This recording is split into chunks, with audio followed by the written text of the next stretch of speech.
I'm really glad you're here today. Find a comfortable position. Take a slow breath. And allow yourself to relax. For the next few minutes, you don't need to worry about grammar rules. You don't need to memorize long vocabulary lists. And you definitely don't need to speak perfectly. You simply need to listen. Little by little. Sentence by sentence. Your English will become more natural. Many English learners have the same frustration. Maybe you know hundreds of words. Maybe you've studied English for years. Maybe you can understand English when you read it. But when real people start talking, everything suddenly feels faster. The words seem to connect together. The pronunciation sounds different. And sometimes you think, I know these words. So why can't I understand this conversation? If you've ever felt that way, you're not alone. Today, we're going to practice English differently. We're going to experience it through real-life situations. You'll hear useful phrases, natural conversations, and everyday English that native speakers actually use. By the end of this lesson, you'll not only understand more English, but you'll also start noticing patterns that make conversations feel easier. And something interesting happens when you do this consistently. You stop translating. You start understanding. You stop searching for perfect grammar. You start communicating. If you're listening right now while relaxing, studying, commuting, or getting ready for your day, stay with me all the way through because each conversation will gradually become more natural, more realistic, and more useful. Let's begin. Imagine you are waking up on a Monday morning. The room is quiet. The sunlight is slowly coming through the curtains. For a moment, everything feels peaceful. Then your alarm rings. You reach for your phone. 2:10 a.m. You stare at the ceiling for a few seconds. Your brain is awake. Your body isn't quite there yet. And a familiar thought appears. I could use some coffee. Listen carefully. I could use some coffee. Repeat after me slowly. I could use some coffee. Again. I could use some coffee. Now say it more naturally. I could use some coffee. Excellent. This next phrase is extremely common. Native speakers use it every day. Notice that it doesn't mean you desperately need coffee. It simply means coffee sounds like a very good idea right now. Most learners sound too formal here. They might say, I want coffee. That's correct. But here's a more natural response. I could use some coffee. Let's take it one step deeper. Basic English. I want coffee. Natural English. I could use some coffee. Advanced English. I could really use some coffee this morning. Listen carefully. I could really use some coffee this morning. Repeat after me slowly. I could really use some coffee this morning. Now say it again more naturally. I could really use some coffee this morning. Very good. Every small sentence you repeat is training your brain to think in English. That's where real progress begins. A few minutes later, you walk into the kitchen. The floor feels cool beneath your feet. The coffee machine hums softly. You open the refrigerator. Almost empty. You laugh quietly. Looks like grocery shopping is happening later today. As the coffee starts brewing, you look out the window. People are already outside. Some are walking their dogs. Others are heading to work. The city is waking up. And suddenly, you remember, you promised to meet a coworker before work. You check your phone. There's a message waiting for you. See you at the cafe in 20 minutes. You smile. Looks like your morning is officially starting. A little later, you're walking down the sidewalk toward your favorite neighborhood cafe. The smell of fresh bread drifts from a nearby bakery. A cyclist rides past. Someone is talking on the phone. The sounds of the city slowly blend together. When you arrive at the cafe, there's a short line. Not too long. Not too crowded. Just enough people to make the place feel alive. A friendly barista looks up and smiles. Morning. Listen carefully. Morning. Repeat after me. Morning. Again. Morning. Native speakers often shorten greetings. Instead of saying, "Good morning," they simply say, "Morning." This is something you'll hear every day. Let's practice. Morning. Morning. Morning. Excellent. The barista continues. What can I get for you? Listen carefully. What can I get for you? Repeat slowly. What can I get for you? Again. What can I get for you? Now, naturally. What can I get for you? Very good. This phrase appears constantly in cafes, restaurants, and stores. Now imagine you're ordering. You say, "I'll take a medium latte." Listen carefully. I'll take a medium latte. Repeat after me slowly. I'll take a medium latte.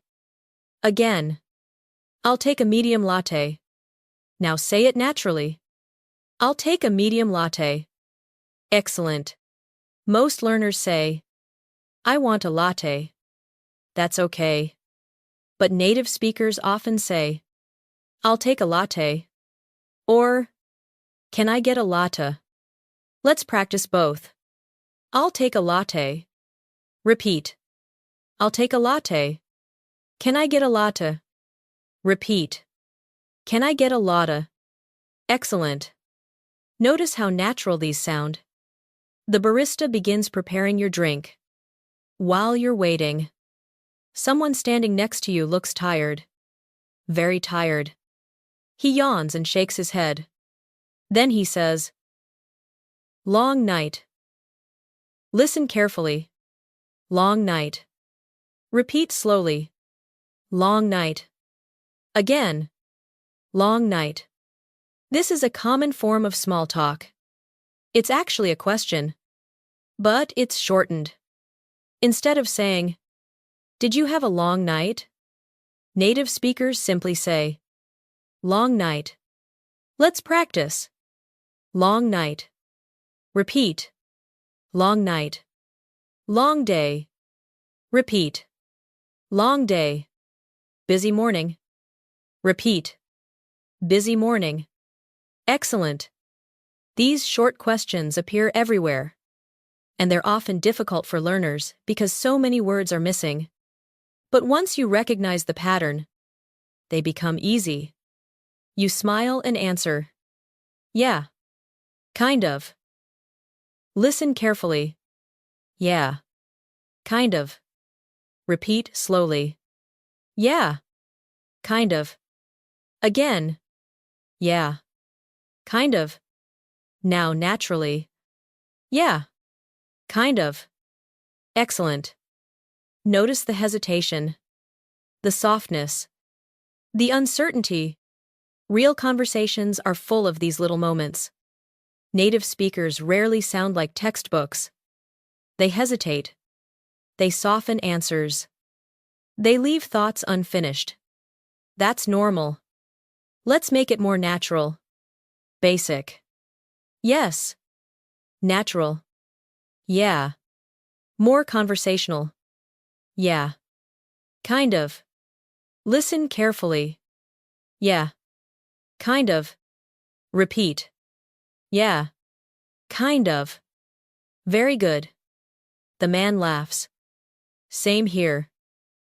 Listen carefully. Same here. Repeat. Same here. Again. Same here. This phrase is extremely common. It means, "I feel the same way." Let's practice. Same here. Repeat. Same here. Me too. Repeat. Me too. I know what you mean. Repeat. I know what you mean. Excellent. Now let's put everything together. Listen to this short conversation. Long night. Yeah. Kind of. Same here. Listen again. Long night. Yeah. Kind of. Same here. Now repeat after me. Long night. Yeah. Kind of. Same here. Excellent. You just followed a completely natural conversation. And here's something important. Many learners think they need complicated English to sound fluent. They don't. They need natural English. That's different. Your drink is ready. The barista places it on the counter. You pick it up and take your first sip. It's warm. Comforting. Exactly what you needed. And that's another useful phrase. It's exactly what I needed. Listen carefully. It's exactly what I needed. Repeat slowly. It's exactly what I needed. Again. It's exactly what I needed. Now naturally. It's exactly what I needed. Excellent. Let's upgrade it. Basic. This is good. Natural. It's exactly what I needed. Advanced. Honestly. This is exactly what I needed this morning. Listen carefully. Honestly. This is exactly what I needed this morning. Repeat after me slowly. Honestly. This is exactly what I needed this morning. Now say it again with emotion. Honestly. This is exactly what I needed this morning. Very good. Can you feel the difference? You're not just learning English. You're learning how people actually express themselves. Before we continue, let's do a quick speaking activation. Now it's your turn. Think about your own morning. What did you do today? Create one simple sentence in your mind. Maybe. I had coffee. Maybe. I woke up early. Maybe. I went for a walk. Maybe. I'm still waking up. Take a moment. Create your own sentence. Good. That's real practice. Not memorization. Not translation. Communication. And something interesting is beginning to happen. You're understanding these conversations faster than you were at the beginning. Tiny progress. Tiny improvements. Those small moments add up. As you leave the cafe and step back onto the sidewalk, the city feels a little busier than before. More people are outside. More conversations fill the air. More stories are about to begin. And somewhere ahead, another real-life situation is waiting. One that most English learners experience every day, but often find surprisingly difficult to understand. The journey to work. And that's where we'll continue. You leave the cafe feeling a little more awake. The coffee helped. The fresh air helped. And somehow, the day already feels more manageable. The city around you is moving faster now. The sidewalks are busier. More cars are filling the streets. People are walking quickly. Carrying bags. Checking their phones. And heading toward work. This is one of the most useful environments for learning English. Why? Because so many real conversations happen here.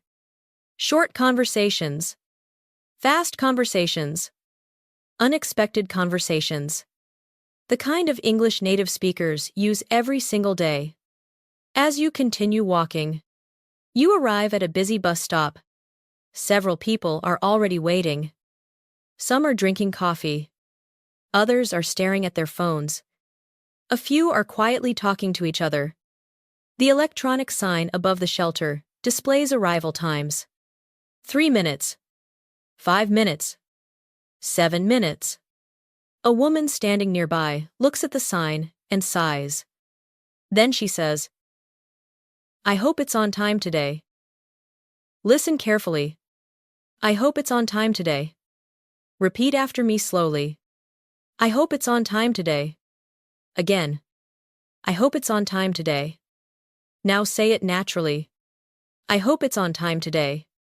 Excellent. This next phrase is extremely common. I hope. Native speakers use it constantly. Let's practice. I hope everything goes well.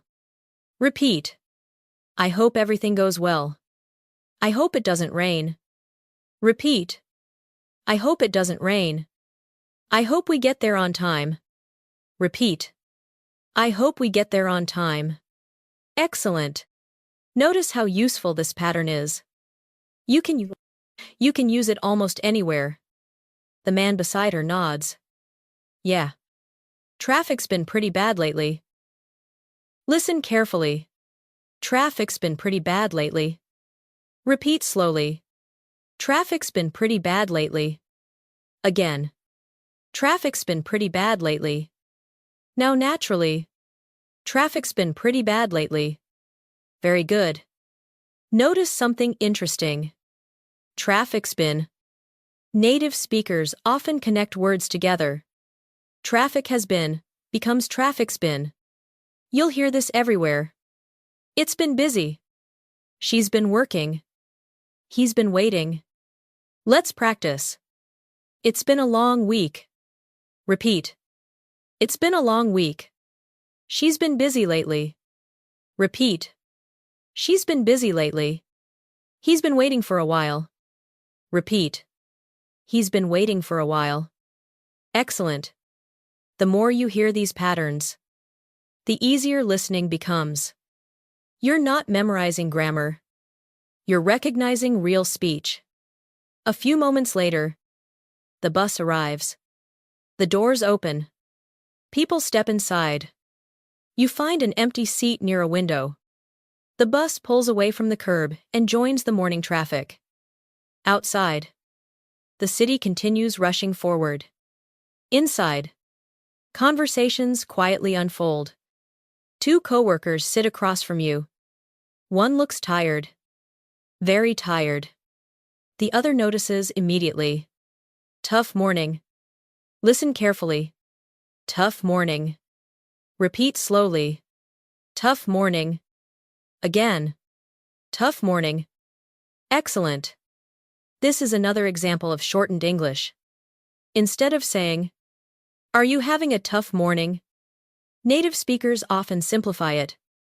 Tough morning. Busy day. Long flight. Good weekend. Let's practice. Busy day. Repeat. Busy day. Good weekend. Repeat. Good weekend. Long flight. Repeat. Long flight. Excellent. The tired coworker smiles weakly. Honestly, I'm running on about 4 hours of sleep. Listen carefully. I'm running on about 4 hours of sleep. Repeat slowly. I'm running on about 4 hours of sleep. Again. I'm running on about 4 hours of sleep. Now, naturally. I'm running on about 4 hours of sleep. Excellent. This is a very natural expression. Running on means surviving with a limited amount of something. Let's practice. I'm running on coffee today. Repeat. I'm running on coffee today. I'm running on very little sleep. Repeat. I'm running on very little sleep. I'm running on pure determination. Repeat. I'm running on pure determination. Very good. The conversation continues. The other coworker laughs. I know the feeling. Listen carefully. I know the feeling. Repeat slowly. I know the feeling. Again. I know the feeling. This phrase means, I've experienced that too. Let's practice. I know the feeling. Repeat. I know the feeling. I've been there. Repeat. I've been there. I know exactly what you mean. Repeat. I know exactly what you mean. Excellent. Notice how these phrases create connection. People aren't always giving advice. Sometimes they're simply showing understanding. And that matters. The bus slows as traffic becomes heavier. Cars fill every lane. The driver taps the brakes. People glance out the windows. Someone quietly checks the time. Then says, "I'm running a little late." Listen carefully. "I'm running a little late." Repeat slowly. "I'm running a little late." Again. "I'm running a little late." Now, naturally. "I'm running a little late." Excellent. This phrase is something you'll hear every day. Most learners sound too formal here. They might say, "I will arrive later than expected." Technically correct. But here's a more natural response. "I'm running late." Let's practice. "I'm running late." Repeat. "I'm running late." "I'm running a little behind." Repeat. "I'm running a little behind." Sorry. "I'm running late." Repeat. Sorry. "I'm running late." Excellent. Notice how much shorter and more natural that sounds. A few minutes later, a young man across the aisle answers a phone call. You can hear part of the conversation. "Hey. Where are you?" A voice responds through the phone. "I'm on my way." Listen carefully. "I'm on my way." Repeat slowly. "I'm on my way." Again. "I'm on my way." Now naturally. "I'm on my way." Excellent. This next phrase is extremely common. Native speakers use it constantly. Let's practice. "I'm on my way." Repeat. "I'm on my way." "I'll be there soon." Repeat. "I'll be there soon." "I'm almost there." Repeat. "I'm almost there." Very good. Now let's make it more natural. Imagine your friend texts you. "Where are you?" You answer, "I'm on my way. I'll be there in about 10 minutes." Listen carefully. "I'm on my way. I'll be there in about 10 minutes." Repeat after me. "I'm on my way. I'll be there in about 10 minutes." Excellent. Can you feel the progression? The sentences are getting longer, but they're still easy to understand. That's intentional. The goal isn't difficult English. The goal is useful English. The bus continues downtown. More people get on. More people get off. The atmosphere constantly changes. A woman near the front accidentally bumps into another passenger. Immediately, she says, "My bad." Listen carefully. "My bad." Repeat slowly. "My bad." Again. "My bad." Now naturally. "My bad." Excellent. This phrase is extremely common. It means, "That was my mistake." Let's practice. "My bad." Repeat. "My bad." "Sorry about that." Repeat. "Sorry about that." "My mistake." Repeat. "My mistake." Excellent. Most textbooks don't teach this phrase, but native speakers use it all the time. Let's create a mini conversation. "Oops. My bad." "No worries." Listen carefully. "Oops. My bad." "No worries." Again. "Oops. My bad." "No worries." Now repeat after me. "Oops. My bad." "No worries." Excellent. Notice how short real conversations often are. Very few words. Very natural. Very useful. As the bus gets closer to downtown, the buildings become taller. The streets become busier. People begin gathering their bags. One passenger looks at his watch. Then he says, "We should make it." Listen carefully. "We should make it." Repeat slowly. "We should make it." Again. "We should make it." Now naturally. "We should make it." Excellent. This phrase doesn't mean creating something. It means arriving on time. Let's practice. We should make it. Repeat. We should make it. I think we'll make it. Repeat. I think we'll make it. We're cutting it close. But we'll make it. Repeat. We're cutting it close. But we'll make it. Very good.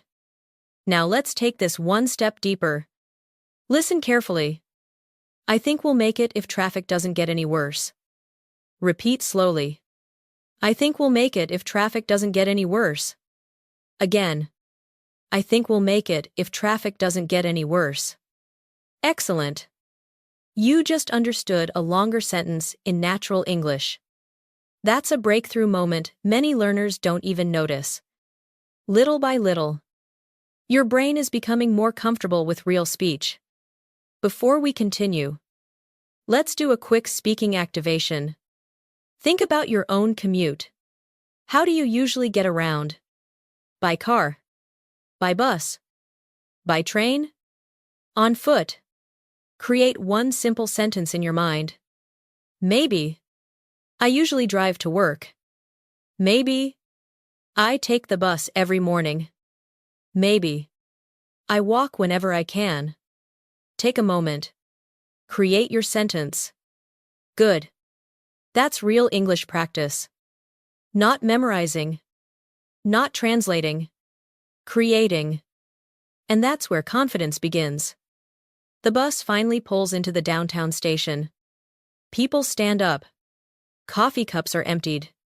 Phones disappear into pockets. The morning commute is over. A new part of the day is about to begin. Very soon, you'll step into another environment filled with useful English.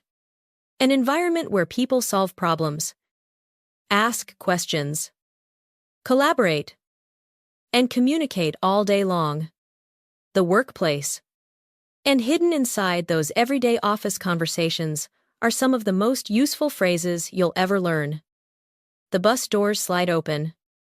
People step onto the sidewalk and immediately spread out in different directions. Some head toward office buildings. Some disappear into cafes. Others rush toward meetings that are already about to begin. The city feels faster here. The energy is different. You adjust your bag. Finish the last sip of your coffee. And walk toward a modern glass building, where you'll spend the next part of your day. As the automatic doors open, cool air greets you. The lobby is bright. People are moving in and out. A security guard nods politely. Someone is carrying a stack of folders. Another person is balancing a laptop and a cup of coffee at the same time. Real life is happening everywhere. And so is real English. You walk toward the elevators. A few people are already waiting. Nobody is saying much. Everyone is still waking up. The elevator arrives. The doors open. You step inside. A coworker recognizes you and smiles. Morning. Listen carefully. Morning. Repeat after me, slowly. Morning. Again. Morning. Now naturally. Morning. Excellent. Native speakers shorten greetings all the time. Instead of saying, good morning, they often simply say, morning. Short. Friendly. Natural. Let's practice a few variations. Morning. Repeat. Morning. Morning. How's it going? Repeat. Morning. How's it going? Morning. Good to see you. Repeat. Morning. Good to see you. Excellent. These are the kinds of greetings you'll hear every day. Not formal. Not complicated. Just natural. The elevator begins moving upward. The coworker glances at you and asks, how's it going? Listen carefully. How's it going? Repeat slowly. How's it going? Again. How's it going? Now naturally. How's it going? Excellent. This next phrase is extremely common. You will hear it everywhere. At work. At school. At the gym. At the grocery store. Almost anywhere. But here's something important. Most of the time, people aren't looking for a long answer. They're simply greeting you. Let's practice some natural responses. Pretty good. Repeat. Pretty good. Not bad. Repeat. Not bad. Doing well. Repeat. Doing well. Can't complain. Repeat. Can't complain. Excellent. Notice how casual these responses feel. Most learners sound too formal here. They might say, I am doing very well today. Thank you for asking. Nothing wrong with that. But here's a more natural response. Pretty good. Or, not bad. Let's build a mini conversation. How's it going? Pretty good. How about you? Listen carefully. How's it going? Pretty good. How about you? Now repeat after me. How's it going? Pretty good. How about you? Excellent. The elevator reaches your floor. People step out. The office is already busy. Computer screens glow across the room. Someone is filling a water bottle. Someone else is printing documents. You walk to your desk and set down your bag.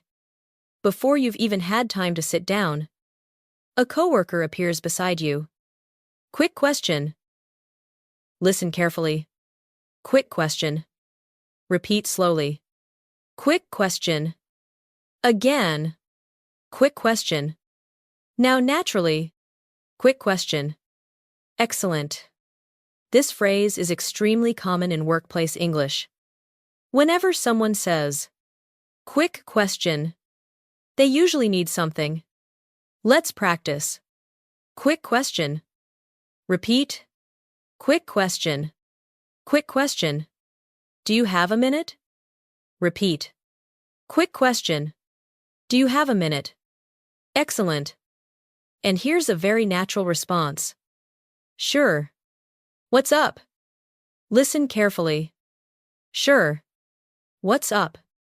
Repeat slowly. Sure. What's up? Again. Sure. What's up? Excellent. Notice something interesting. What's up can mean many things. What's happening? What do you need? What's going on? Context decides the meaning. Let's practice. What's up? Repeat. What's up? Sure. What's up? Repeat. Sure. What's up? Very good. Your coworker continues. Did you see Sarah's email? Listen carefully. Did you see Sarah's email? Repeat slowly. Did you see Sarah's email? Again. Did you see Sarah's email? Now naturally. Did you see Sarah's email? Excellent. Now pay attention to something important. Native speakers often connect these sounds. Did you? Becomes didja. You may hear, didja see Sarah's email? This is one reason real English feels difficult. The words don't disappear. They simply connect together. Listen carefully. Didja see Sarah's email? Repeat slowly. Didja see Sarah's email? Again. Didja see Sarah's email? Excellent. The more you notice these patterns, the easier listening becomes. You answer. Yeah. I saw it. Listen carefully. Yeah. I saw it. Repeat. Yeah. I saw it. Again. Yeah. I saw it. Excellent. Simple. Natural. Useful. Your coworker sighs. Good. I wasn't sure if everyone got it. Listen carefully. I wasn't sure. Repeat slowly. I wasn't sure. Again. I wasn't sure. Excellent. This phrase appears constantly in conversations. Let's practice. I wasn't sure. Repeat. I wasn't sure. I'm not sure. Repeat. I'm not sure. I'm pretty sure. Repeat. I'm pretty sure. Excellent. These small phrases are everywhere in natural English. A few minutes later, you open your laptop and begin working. Emails, messages, schedules. The day is officially underway. Across the room, two coworkers are discussing a project. One says, "Do we have everything we need?" The other replies, "I think so. But let me check." Listen carefully. Let me check. Repeat slowly. Let me check. Again. Let me check. Now naturally. Let me check. Excellent. This phrase is something you'll hear every day. Let's practice a few variations. Let me check. Repeat. Let me check. Let me see. Repeat. Let me see. Let me think. Repeat. Let me think. Excellent. Native speakers use these phrases to create a small pause before answering. They're buying time. Thinking. Processing. Responding naturally. Let's make it more natural. I'm not completely sure. Let me check. Listen carefully. I'm not completely sure. Let me check. Repeat after me. I'm not completely sure. Let me check. Very good. Notice how natural that sounds. A few minutes later, your manager walks into the room. People immediately become a little more focused. The manager smiles. Good news. Immediately, everyone's attention shifts. Listen carefully. Good news. Repeat slowly. Good news. Again. Good news. Excellent. People naturally react to positive information. One coworker asks, "What's the good news?" Listen carefully. What's the good news? Repeat. What's the good news? Again. What's the good news? Excellent. The manager explains. The client approved the proposal. Suddenly, the room feels lighter. Someone says, "That's great." Listen carefully. That's great. Repeat slowly. That's great. Again. That's great. Excellent. Simple reactions like this are incredibly important. Native speakers use them constantly. Let's practice. That's great. Repeat. That's great. That's awesome. Repeat. That's awesome. That's fantastic. Repeat. That's fantastic. Excellent. Notice how emotional reactions help conversations feel human. Without reactions, conversations feel robotic.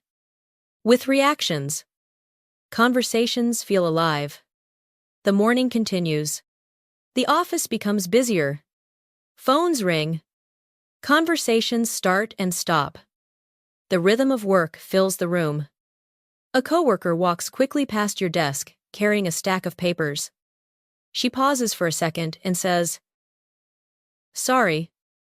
It's been a crazy morning." Listen carefully. It's been a crazy morning. Repeat slowly. It's been a crazy morning. Again. It's been a crazy morning. Now naturally. It's been a crazy morning. Excellent. Native speakers use crazy all the time. Not necessarily meaning bad. Just busy. Unexpected. Stressful. Let's practice. It's been a crazy day. Repeat. It's been a crazy day. It's been a crazy week. Repeat. It's been a crazy week. Things have been crazy lately. Repeat. Things have been crazy lately. Excellent. Now, let's take this one step deeper. Listen carefully. Honestly, it's been a crazy morning. But we're making progress. Repeat slowly. Honestly, it's been a crazy morning. But we're making progress. Again. Honestly, it's been a crazy morning. But we're making progress. Excellent. Did you notice something? You just understood a much longer sentence. And you probably understood it without translating every word. That's important. That's one of those breakthrough moments many learners miss. Your brain is beginning to process ideas instead of individual vocabulary. That's how fluent listening develops. Little by little. Conversation by conversation. Before we continue, let's do a quick speaking activation. Think about your own workday or school day. What's one thing you're working on right now? Create one sentence in your mind. Maybe. I'm working on a project. Maybe. I'm working on my English. Maybe. I'm working on staying organized. Take a moment. Create your sentence. Good. That's real communication. That's real progress. And every sentence you create makes the next one easier. As the morning moves closer to lunchtime, people begin talking less about work and more about food. Someone mentions tacos.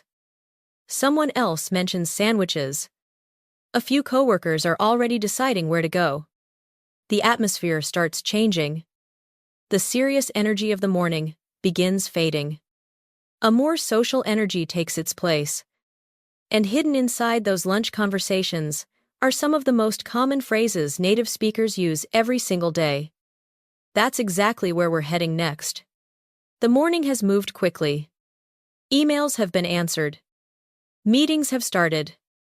Projects are moving forward. The office still feels busy. But something is beginning to change. People are checking the time more often. Someone closes a spreadsheet. Someone stretches in their chair. Another person glances toward the window and says, I can't wait for lunch. Listen carefully. I can't wait for lunch. Repeat after me slowly. I can't wait for lunch. Again. I can't wait for lunch. Now, naturally. I can't wait for lunch. Excellent. This phrase is extremely common. Native speakers use it whenever they're excited about something in the future. Let's practice. I can't wait for the weekend. Repeat. I can't wait for the weekend. I can't wait to see it. Repeat. I can't wait to see it. I can't wait to get home. Repeat. I can't wait to get home. Excellent. Notice that this phrase doesn't literally mean you are unable to wait. It simply means you're excited. And native speakers use it all the time. A few minutes later, someone stands up and looks around the office. So, who's hungry? Listen carefully. Who's hungry? Repeat slowly. Who's hungry? Again. Who's hungry? Now naturally. Who's hungry? Excellent. Immediately. Several people react. Me. Definitely. Always. Notice something interesting. Real conversations are often shorter than learners expect. People don't always answer with complete sentences. Sometimes, one word is enough. Let's practice. Who's hungry? Me. Repeat. Who's hungry? Me. Again. Who's hungry?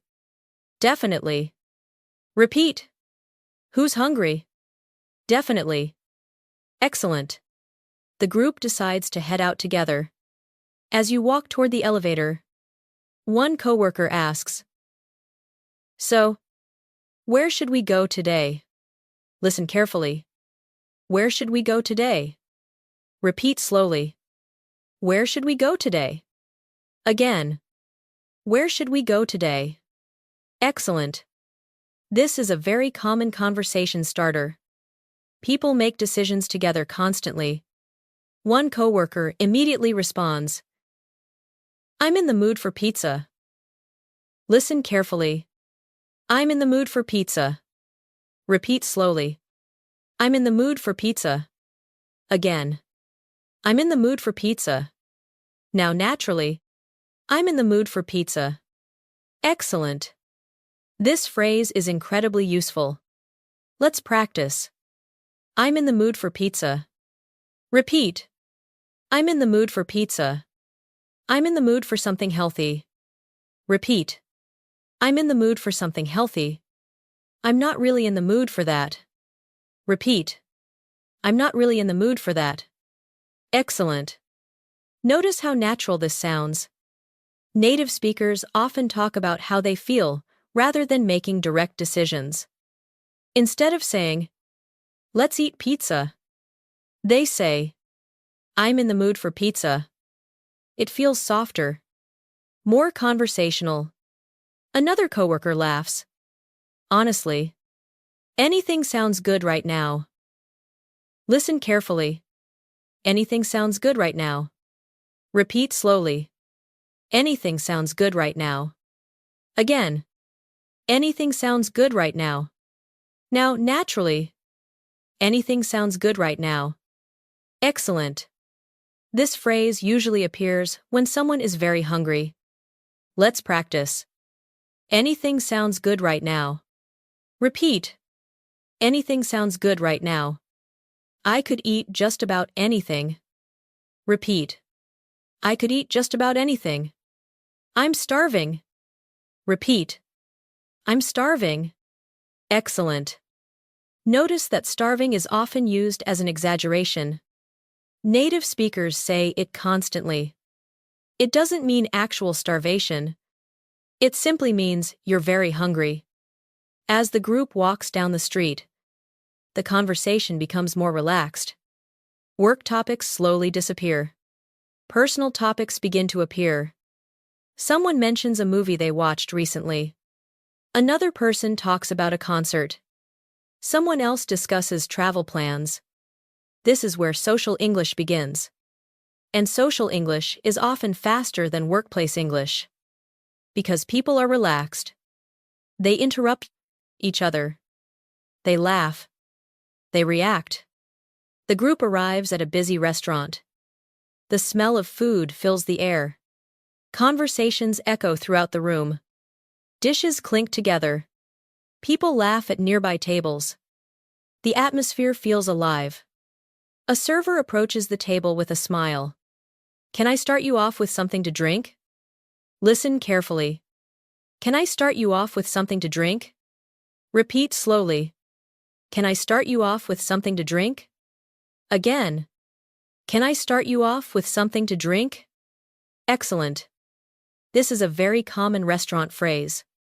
Many learners say, "What do you want to drink?" But native speakers often use softer expressions. Let's practice a response. "Just water for me." Repeat. "Just water for me." "I'll have iced tea." Repeat. "I'll have iced tea." "Can I get a lemonade?" Repeat. "Can I get a lemonade?" Excellent. The server takes everyone's drink orders and walks away. Now the group turns its attention to the menu. One coworker immediately closes the menu. "I already know what I'm getting." Listen carefully. I already know what I'm getting. Repeat slowly. I already know what I'm getting. Again. I already know what I'm getting. Now naturally. I already know what I'm getting. Excellent. This phrase is very common. Let's practice. I already know what I'm getting. Repeat. I already know what I'm getting. I know exactly what I want. Repeat. I know exactly what I want. I've made up my mind. Repeat. I've made up my mind. Excellent. At the other end of the table, another coworker looks overwhelmed. The menu has too many choices. She laughs and says, I can't decide. Listen carefully. I can't decide. Repeat slowly. I can't decide. Again. I can't decide. Now naturally. I can't decide. Excellent. This phrase appears everywhere. Restaurants, shopping malls, streaming services, travel websites, life. Let's practice. I can't decide. Repeat. I can't decide. Everything looks good. Repeat. Everything looks good. I'm torn between two things. Repeat. I'm torn between two things. Excellent. Native speakers often think out loud. They don't always know the answer immediately. That uncertainty makes conversations sound real. The server returns. Everyone begins ordering. One person says, "I'll take the grilled chicken." Another says, "I'll have the pasta." A third person points at a picture and says, "That looks amazing." Listen carefully. That looks amazing. Repeat slowly. That looks amazing. Again. That looks amazing. Now naturally. That looks amazing. Excellent. Native speakers constantly use looks when giving first impressions. Let's practice. That looks amazing. Repeat. That looks amazing. That looks delicious. Repeat. That looks delicious. That looks really good. Repeat. That looks really good. Excellent. Notice how visual reactions are a huge part of conversation. People respond to what they see. And those reactions are often very simple. The food arrives surprisingly quickly. Everyone pauses for a moment. The table suddenly becomes much quieter. Then someone takes a bite. A smile immediately appears. Wow. This is really good. Listen carefully. This is really good. Repeat slowly. This is really good. Again. This is really good. Excellent. Now let's make it more natural. Wow. This is really good. Repeat. Wow. This is really good. You should try this. Repeat. You should try this. This might be the best thing I've had all week. Repeat. This might be the best thing I've had all week. Excellent. The conversation quickly becomes more animated. People begin sharing food recommendations. One coworker points across the table. What did you order? Listen carefully. What did you order? Repeat slowly. What did you order? Again. What did you order? Excellent. The response comes quickly. The pasta. It's fantastic. Listen carefully. It's fantastic. Repeat.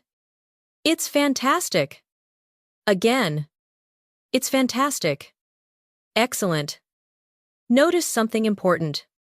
The reactions are simple. Fantastic. Amazing. Delicious. Really good. Native speakers don't always use complicated descriptions. Simple emotional reactions are often enough. As lunch continues, the conversation gradually moves away from food. People begin discussing weekend plans. One coworker mentions hiking. Another talks about visiting family. Someone else is thinking about staying home and relaxing. The energy feels warm, friendly, comfortable. A coworker suddenly asks, "Any plans for the weekend?" Listen carefully. Any plans for the weekend? Repeat slowly. Any plans for the weekend? Again. Any plans for the weekend? Now naturally. Any plans for the weekend? Excellent. This question appears constantly in social conversations. And before hearing anyone else's answer, think about your own. What would you say? Maybe. I'm meeting some friends. Maybe. I'm going hiking. Maybe. I'm staying home. Maybe. I haven't decided yet. Take a moment. Create your own sentence. Good. That's real communication. That's real practice. You're not memorizing. You're participating. And that's exactly how confidence develops. Little by little. Conversation by conversation. As lunch comes to an end, people begin finishing their drinks. Phones come back out. The lunch crowd starts thinning. The relaxed atmosphere slowly shifts again. Soon, everyone will return to work. But before the afternoon truly begins, another everyday situation is waiting. A situation where people compare options, make decisions, ask for opinions, and change their minds repeatedly. Shopping. And hidden inside those everyday shopping conversations are some of the most useful English phrases you'll ever learn. The lunch break passes quickly. The conversations slowly fade. People gather their belongings. Coffee cups are thrown away. Chairs slide back under tables. And before long, everyone is heading back toward work. The afternoon continues. Emails arrive. Meetings happen. Tasks are completed. Hours pass. Then, finally, the workday comes to an end. You shut down your computer. Pick up your bag. Stretch your shoulders. And step outside. The air feels different now. The afternoon sunlight is softer. The pace of the city has changed. People are leaving offices. Restaurants are beginning to fill. Stores are becoming busier. The day isn't over yet. In many ways, another part of it is just beginning. As you walk down the street, you remember something important. You need to buy a few things before going home. Maybe groceries. Maybe clothes. Maybe a gift. Whatever it is, a quick stop at the shopping center seems like a good idea. A few minutes later, you step inside a large shopping mall. Bright lights shine overhead. Music plays softly through hidden speakers. People move in every direction. Families, couples, friends, tourists. Everyone seems to be looking for something. And shopping creates some of the most useful English conversations you'll ever hear. As you enter a clothing store, an employee smiles and walks toward you. Hi there. Can I help you find anything? Listen carefully. Can I help you find anything? Repeat after me slowly. Can I help you find anything? Again. Can I help you find anything? Now naturally. Can I help you find anything? Excellent. This phrase is extremely common. You'll hear it in stores everywhere. Now listen to a natural response. Just looking. Thanks. Repeat slowly. Just looking. Thanks. Again. Just looking. Thanks. Excellent. This response is short, polite, natural. Most native speakers use it all the time. Let's practice the conversation. Can I help you find anything? Just looking. Thanks. Listen again. Can I help you find anything? Just looking. Thanks. Now repeat after me. Can I help you find anything? Just looking. Thanks. Excellent. You continue walking through the store. A jacket catches your attention. You stop. Pick it up. And look at it more closely. The color is nice. The material feels comfortable. But you're not completely sure. You think for a moment. Then, imagine asking a friend, "What do you think?" Listen carefully. What do you think? Repeat slowly. What do you think? Again. What do you think? Now naturally. What do you think? Excellent. This phrase appears everywhere in English conversations. People ask for opinions constantly. Let's practice. What do you think? Repeat. What do you think? What do you think about this? Repeat. What do you think about this? What do you think of this color? Repeat. What do you think of this color? Excellent. Imagine your friend looks at the jacket and smiles. It looks good on you. Listen carefully. It looks good on you. Repeat slowly. It looks good on you. Again. It looks good on you. Now, naturally. It looks good on you. Excellent. This phrase is extremely common when talking about clothes. Let's practice. It looks good on you. Repeat. It looks good on you. That color suits you. Repeat. That color suits you. I think it works. Repeat. I think it works. Excellent. Notice how native speakers often give opinions gently. Not. Buy it. Instead. It looks good on you. I think it works. That color suits you. The language feels softer. More natural. More conversational. A moment later. Your friend tilts her head slightly. Then says, maybe try the blue one. Listen carefully. Maybe try the blue one. Repeat slowly. Maybe try the blue one. Again. Maybe try the blue one. Excellent. This is another very natural pattern. Native speakers often suggest alternatives, rather than directly disagreeing. Let's create a conversation. What do you think? It looks good on you. Maybe try the blue one. Listen again. What do you think? It looks good on you. Maybe try the blue one. Now repeat after me. What do you think? It looks good on you? Maybe try the blue one. Excellent. You decide to try both jackets. A few minutes later, you come out of the fitting room wearing the blue one. Your friend immediately smiles. Oh, I like this one better. Listen carefully. I like this one better. Repeat slowly. I like this one better. Again. I like this one better. Now naturally. I like this one better. Excellent. Comparisons are everywhere in shopping conversations. Let's practice. I like this one better. Repeat. I like this one better. This one's nicer. Repeat. This one's nicer. This feels more comfortable. Repeat. This feels more comfortable. Excellent. Notice how people naturally compare options before making decisions. The decision isn't immediate. There's a process. And that process creates conversation. You glance at the price tag. Then pause. The jacket costs more than expected. A lot more.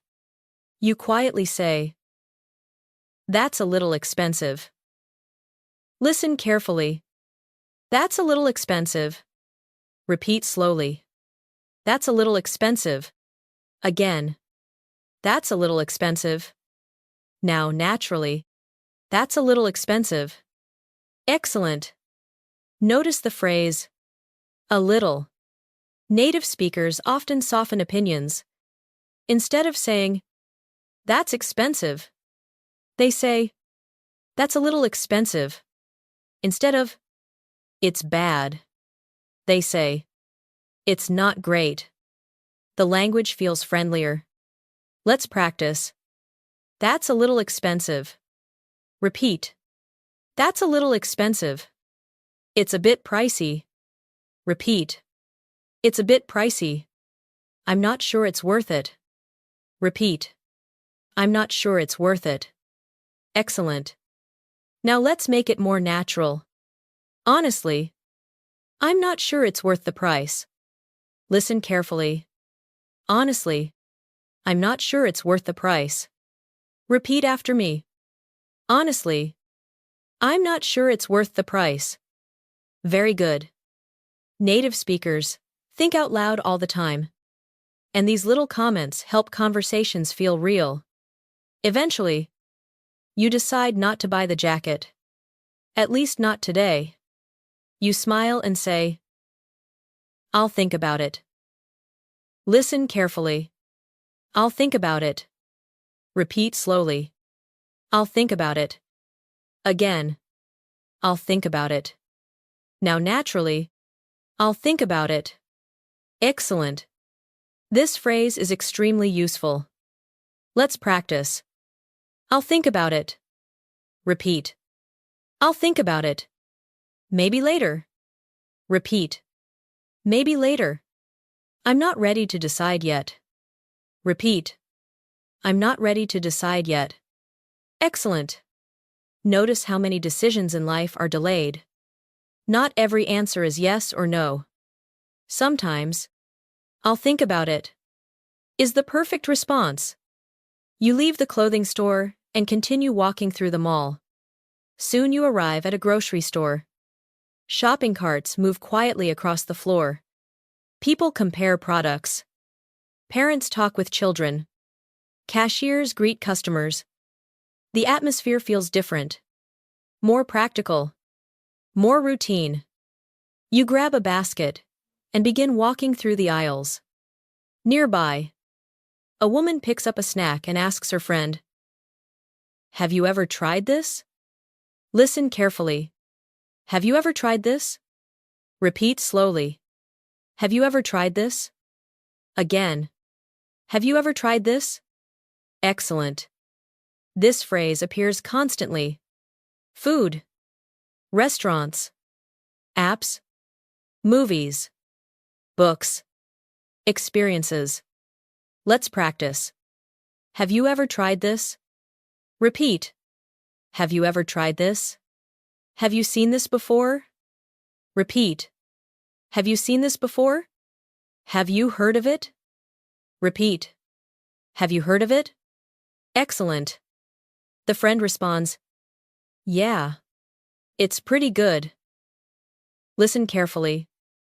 "It's pretty good." Repeat slowly. "It's pretty good."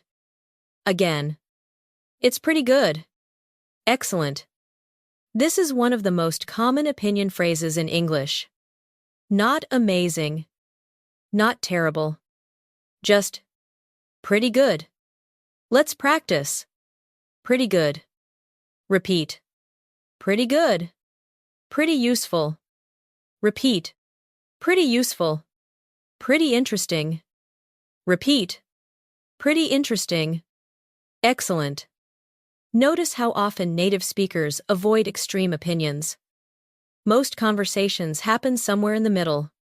And that's why phrases like pretty good appear so often. As you continue shopping, something suddenly feels strange.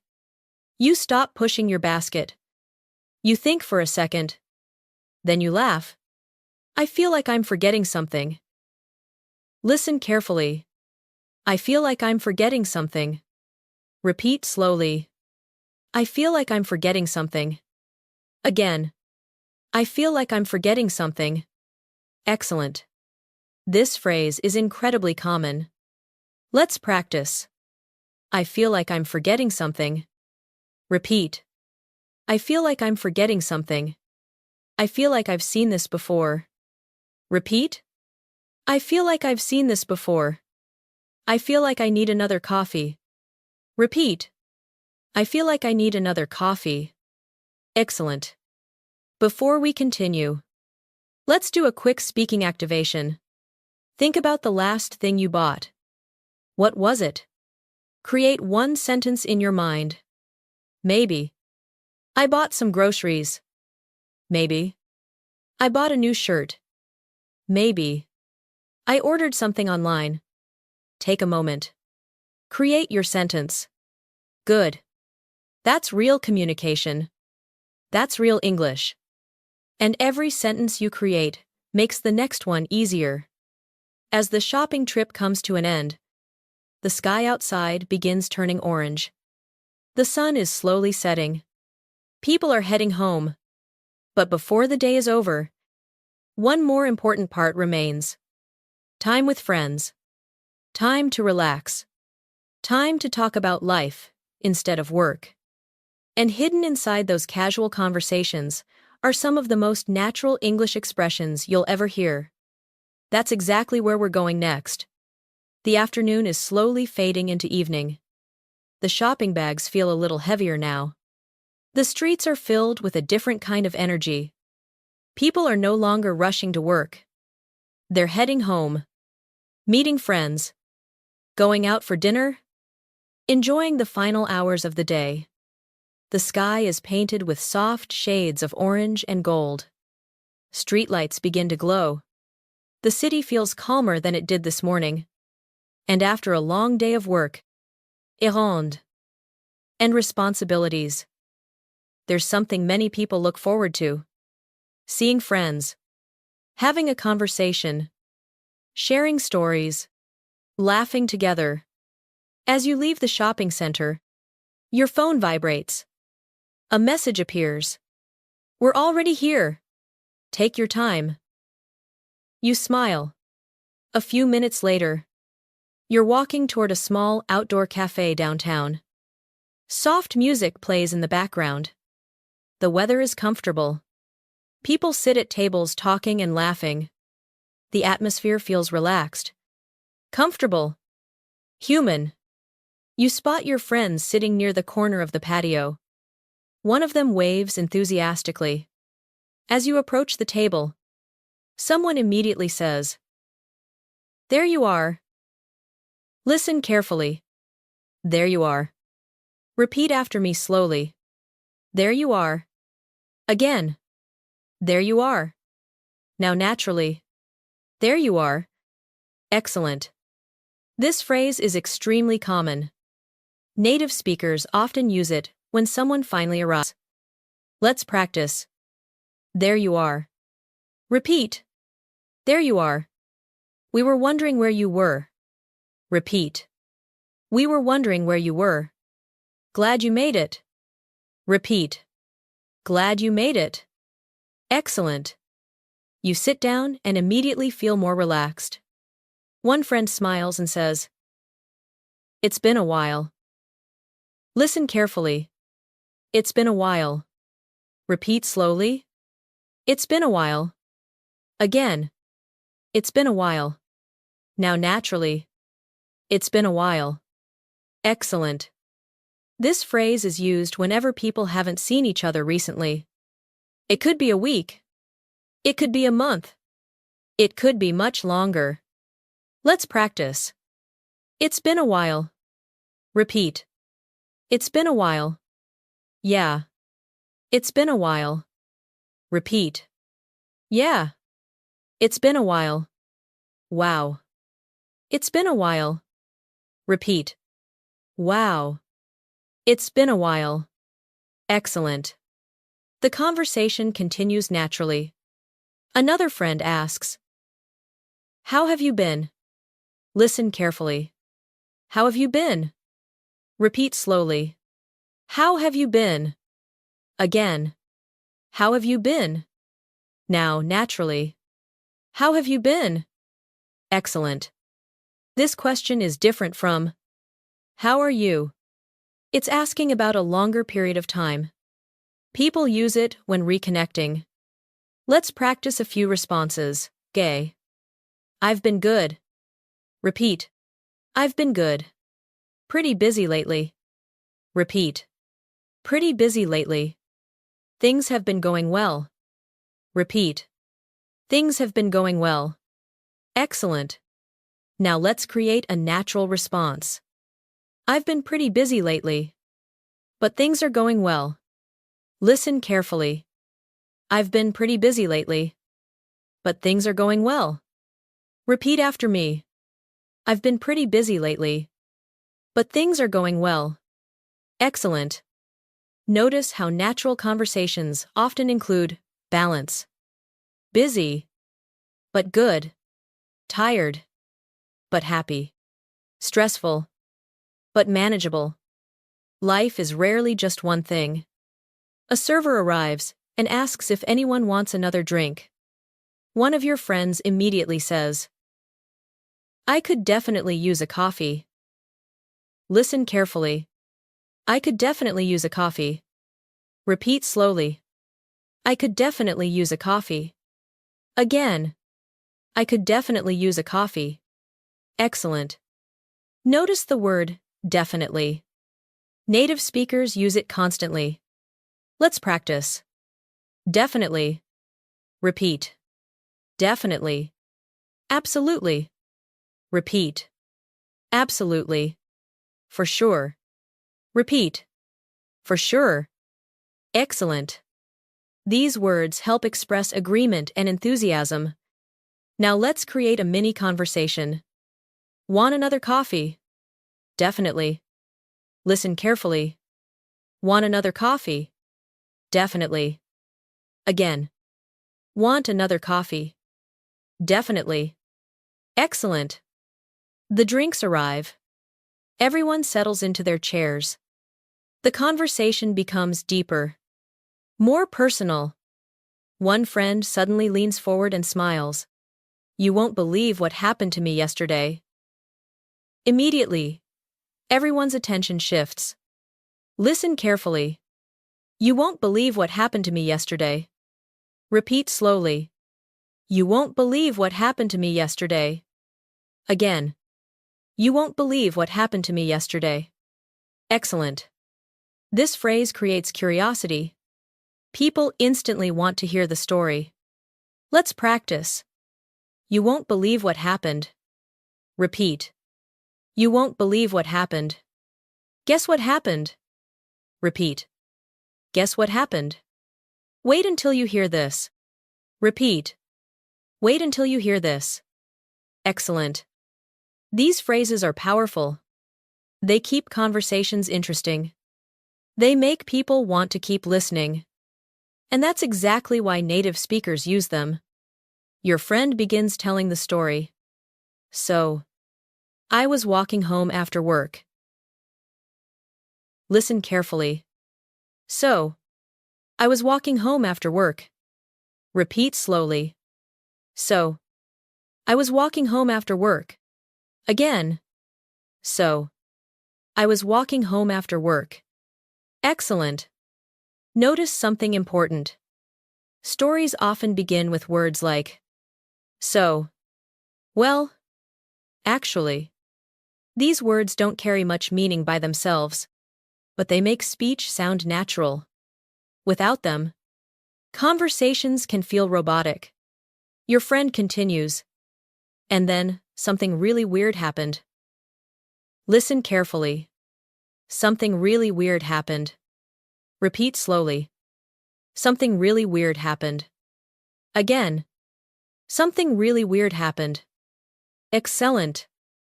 The word weird appears constantly in spoken English. Let's practice. That was weird. Repeat. That was weird. That's strange. Repeat. That's strange. That was unexpected. Repeat. That was unexpected. Excellent. Everyone at the table becomes more interested. Your friend explains how a dog somehow escaped from a nearby yard and followed him for 3 blocks. Everyone starts laughing. Your friend laughs too and says, I'm not even kidding. Listen carefully. I'm not even kidding. Repeat slowly. I'm not even kidding. Again. I'm not even kidding. Excellent. This phrase means, I'm serious. I'm telling the truth. Let's practice. I'm not even kidding. Repeat. I'm not even kidding. Seriously. Repeat. Seriously. I'm serious. Repeat. I'm serious. Excellent. Notice how emotions make language memorable. When people laugh, react, and share experiences, the vocabulary becomes easier to remember. Stories are powerful teachers. The conversation continues. Someone suddenly shakes their head and says, No way. Listen carefully. No way. Repeat slowly. No way. Again. No way. Now naturally. No way. Excellent. This phrase is one of the most common reactions in English. It expresses surprise, disbelief, excitement. Let's practice. No way. Repeat. No way. Seriously. Repeat. Seriously. You're kidding. Repeat. You're kidding. Excellent. Now, imagine the conversation. A dog followed you home. No way. Listen again. A dog followed you home. No way. Now repeat after me. A dog followed you home. No way. Excellent. Can you hear how natural that sounds? Short. Simple. Real. As the evening continues, everyone begins sharing stories. One person talks about a recent trip. Another discusses a new hobby. Someone else talks about learning a language. The atmosphere feels warm, supportive, comfortable. At one point, a friend shares some exciting news. I finally got the promotion. The table immediately reacts. That's amazing. Congratulations. Good for you. Listen carefully. Good for you. Repeat slowly. Good for you. Again. Good for you. Excellent. This phrase is used when you're happy for someone else's success. Let's practice. Good for you. Repeat. Good for you. That's awesome. Repeat. That's awesome. Congratulations. Repeat. Congratulations. Excellent. Supporting other people is a huge part of natural conversation, and native speakers do it constantly. A little later, the sun disappears completely. The city lights begin reflecting off nearby windows. The evening feels peaceful. Your friend leans back in their chair and smiles. Then says something simple. Something honest. I needed this. Listen carefully. I needed this. Repeat slowly. I needed this. Again. I needed this. Now naturally. I needed this. Excellent. This phrase carries emotion. It means, this moment helped me. This was important. This made me feel better. Let's practice. I needed this. Repeat. I needed this.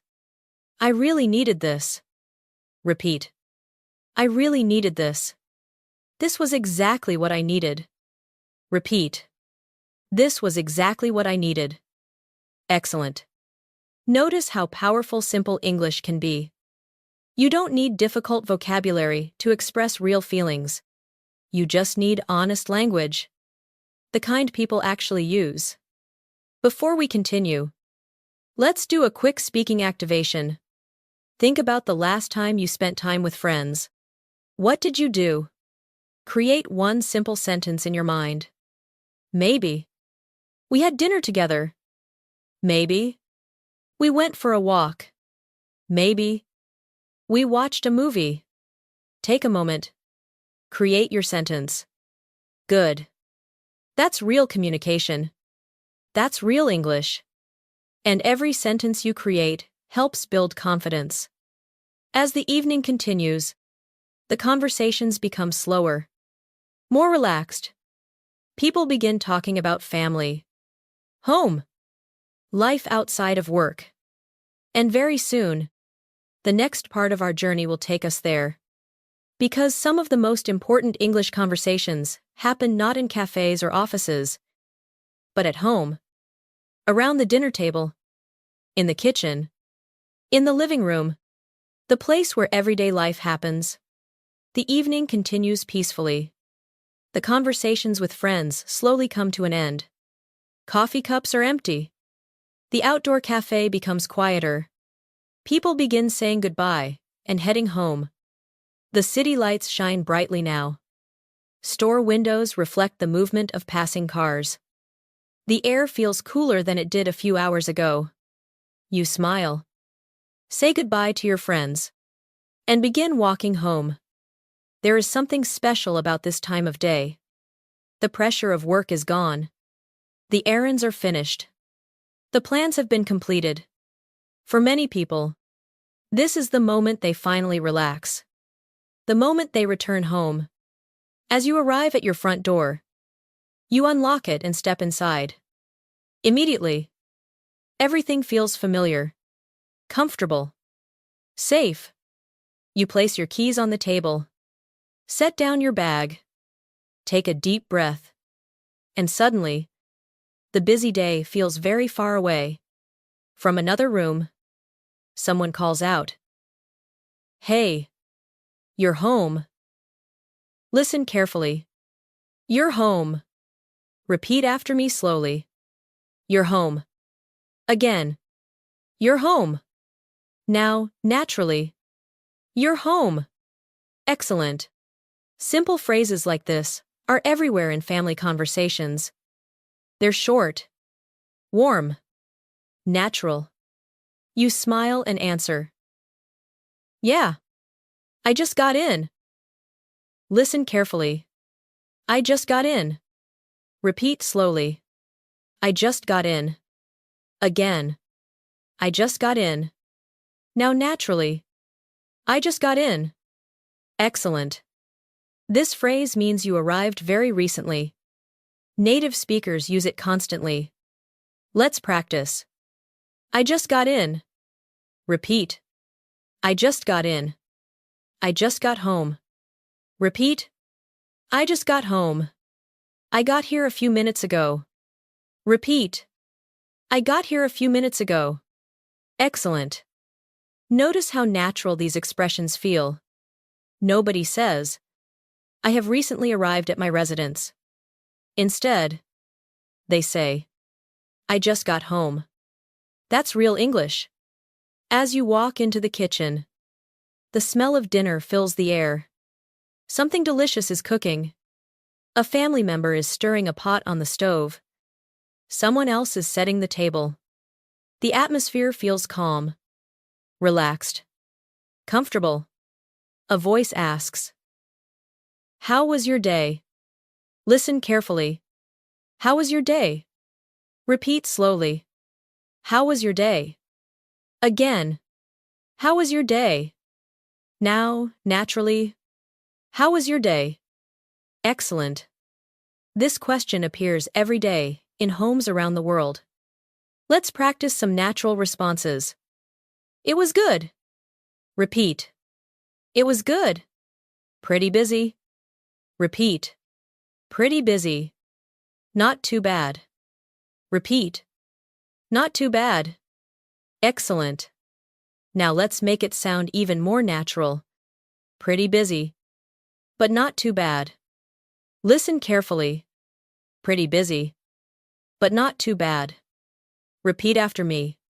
Pretty busy. But not too bad. Excellent. Notice something important.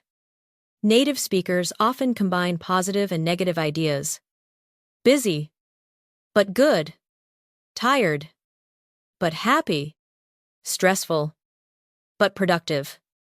Life is rarely only one thing. And natural conversations reflect that. As dinner preparations continue, a family member looks over and says, "Could you help me for a second?" Listen carefully. Could you help me for a second? Repeat slowly. Could you help me for a second? Again. Could you help me for a second? Now naturally. Could you help me for a second? Excellent. This phrase is extremely common. People ask for help all the time. At home. At work. At school. Everywhere. Let's practice a natural response. Sure. Repeat. Sure. What do you need? Repeat. What do you need? Of course. Repeat. Of course. Excellent. Now, let's create a mini conversation. Could you help me for a second? Sure. What do you need? Listen carefully. Could you help me for a second? Sure. What do you need? Now repeat after me. Could you help me for a second? Sure. What do you need? Excellent. Notice how simple these conversations are. And yet they happen every single day. You help carry a few plates to the table. The family begins gathering for dinner. Everyone sits down. The food looks wonderful. For a moment, nobody talks. People are too busy taking their first bite. Then someone smiles and says, "This is really good." Listen carefully. This is really good. Repeat slowly. This is really good. Again.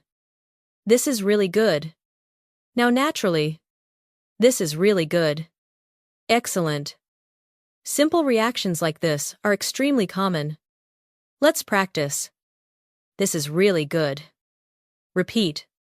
This is really good. This is delicious. Repeat. This is delicious. You should try this. Repeat. You should try this. Excellent. Notice how people naturally share positive experiences. Food is one of the easiest conversation topics in the world. And because of that, food-related English appears everywhere. A few minutes later, someone begins telling a story about their day. Everyone listens. Someone laughs. Someone asks a question. Someone else adds another detail. This is how family conversations usually work. People take turns. They interrupt occasionally. They react. They connect. At one point, a family member suddenly says, "You'll never guess what happened today." Listen carefully. You'll never guess what happened today. Repeat slowly. You'll never guess what happened today. Again. You'll never guess what happened today. Excellent. This phrase creates curiosity immediately. People want to know more. Let's practice. You'll never guess what happened. Repeat. You'll never guess what happened. Guess what happened. Repeat. Guess what happened. Wait until you hear this. Repeat. Wait until you hear this. Excellent. The story continues. Everyone listens closely. Then something surprising happens in the story. A family member immediately reacts. No way. Listen carefully. No way. Repeat slowly. No way. Again. No way. Now naturally. No way. Excellent. This phrase is one of the most common reactions in spoken English. Let's practice. No way. Repeat. No way. Seriously. Repeat. Seriously. You're kidding. Repeat. You're kidding. Excellent. These short emotional reactions make conversations feel alive. Without reactions, conversations feel flat. With reactions, they feel real. As dinner continues, someone reaches across the table and asks, "Can you pass me the bread?" Listen carefully. Can you pass me the bread? Repeat slowly. Can you pass me the bread? Again. Can you pass me the bread? Excellent. This type of request appears constantly during meals. Let's practice. Can you pass me the bread? Repeat. Can you pass me the bread? Can you pass me the salt? Repeat. Can you pass me the salt? Can you hand me that? Repeat. Can you hand me that? Excellent. Now let's create a conversation. Can you pass me the bread? Sure. Here you go. Listen carefully. Can you pass me the bread? Sure. Here you go. Now repeat after me. Can you pass me the bread? Sure. Here you go. Excellent. Very natural. Very common. Very useful. After dinner, everyone moves into the living room. The television is on quietly. Someone sits on the couch. Someone checks their phone. Another person stretches and yawns. The atmosphere feels peaceful, comfortable, relaxed. A family member suddenly says, "I'm exhausted." Listen carefully. I'm exhausted. Repeat slowly. I'm exhausted. Again.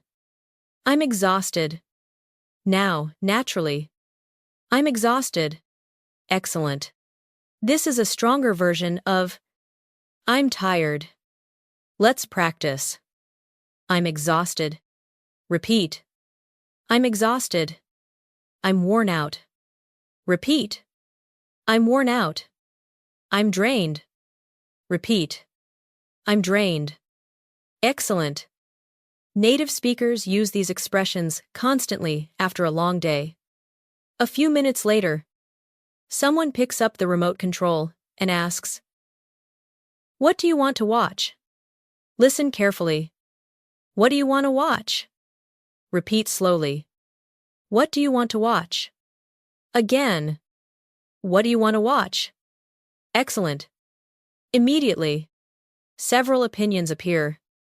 A comedy, an action movie, a documentary, a TV show. Nobody agrees. Everyone laughs. One person says, "We always do this." Listen carefully. We always do this. Repeat slowly. We always do this. Again. We always do this. Excellent. This phrase is very common. Let's practice. We always do this. Repeat. We always do this. You always say that. Repeat. You always say that. He always forgets. Repeat. He always forgets. Excellent. The discussion continues. Nobody can decide. Finally, someone shrugs and says, "I don't really care." Listen carefully. I don't really care. Repeat slowly. I don't really care. Again. I don't really care. Excellent. This doesn't mean they are upset. It simply means they don't have a strong preference. Let's practice. I don't really care. Repeat. I don't really care. Anything is fine. Repeat. Anything is fine. I'm good with whatever. Repeat. I'm good with whatever. Excellent. Notice how flexible native speakers often are in everyday conversations. Not every opinion is strong. Sometimes people simply go along with the group.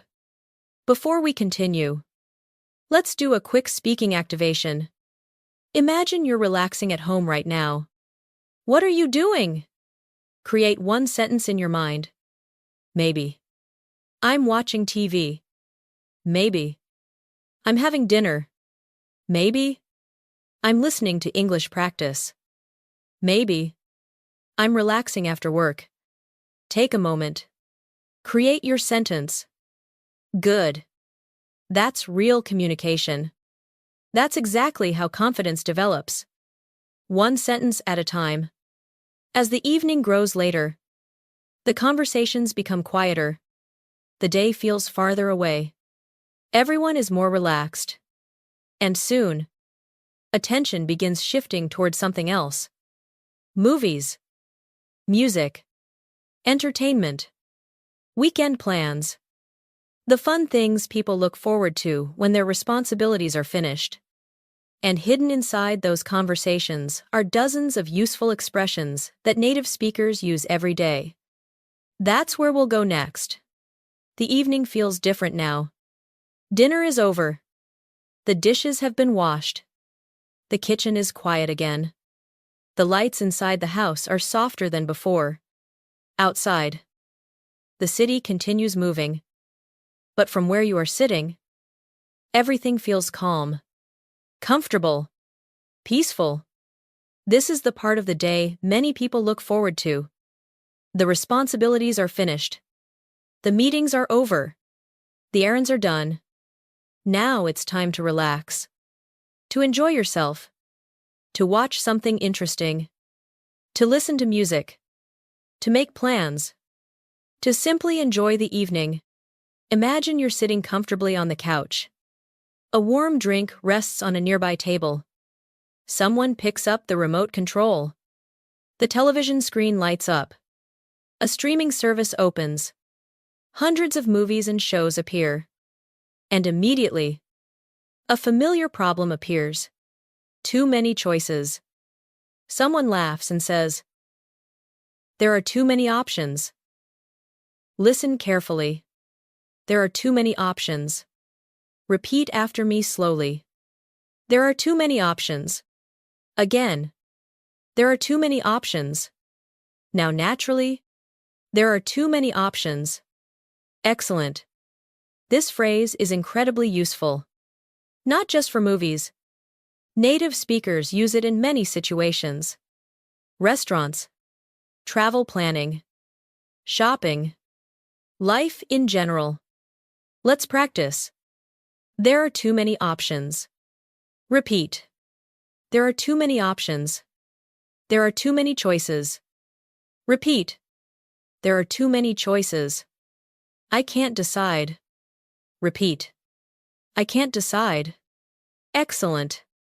Notice how common decision-making language is in everyday English. People make small decisions all day long. And those decisions create conversations. One family member scrolls through several movie titles. Then suddenly points at the screen. This one looks interesting. Listen carefully. This one looks interesting. Repeat slowly. This one looks interesting. Again. This one looks interesting. Now naturally.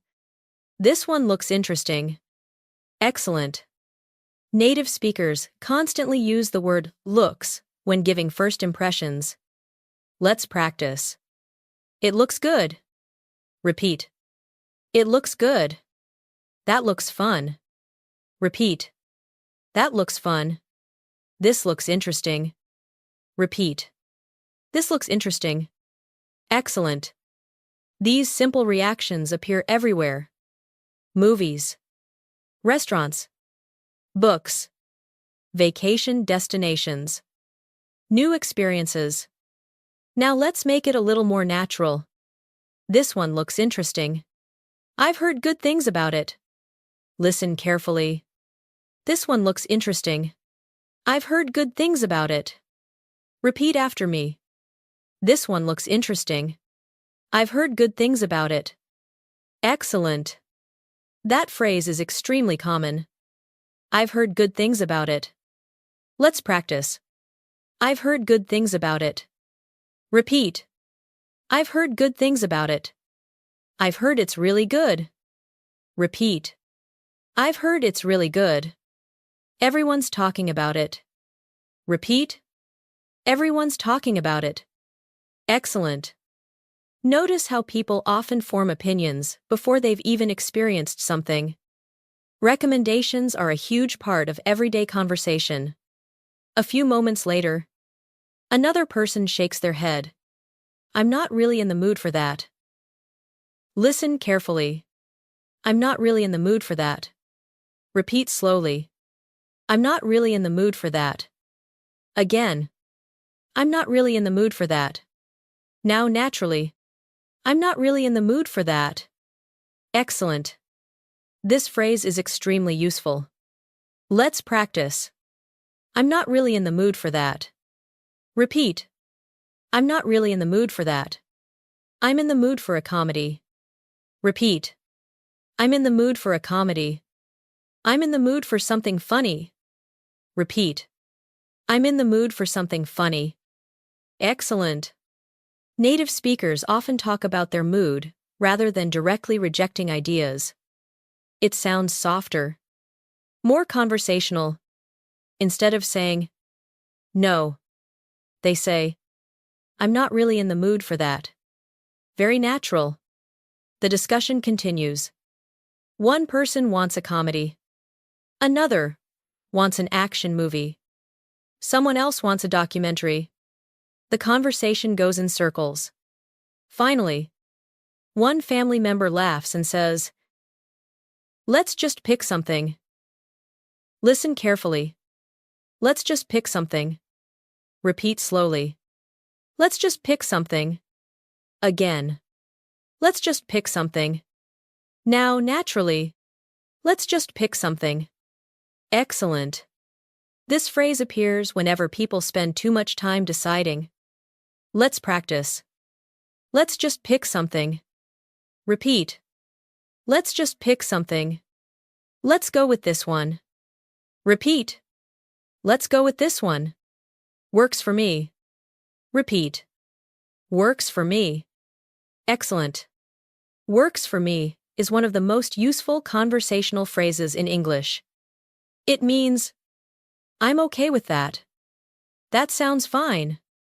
I agree. Let's practice. Works for me. Repeat. Works for me. Sounds good. Repeat. Sounds good. I'm good with that. Repeat. I'm good with that. Excellent. The movie finally begins. Everyone settles into the couch. The room becomes quiet. For a while, nobody speaks. People are focused on the story. Then, something funny happens. One character says something unexpected. The room immediately fills with laughter. Someone wipes away a tear from laughing and says, "That was hilarious." Listen carefully. That was hilarious. Repeat slowly. That was hilarious. Again. That was hilarious. Now, naturally. That was hilarious. Excellent. Hilarious means extremely funny. Native speakers use it all the time. Let's practice. That was hilarious. Repeat. That was hilarious. That was really funny. Repeat. That was really funny. That cracked me up.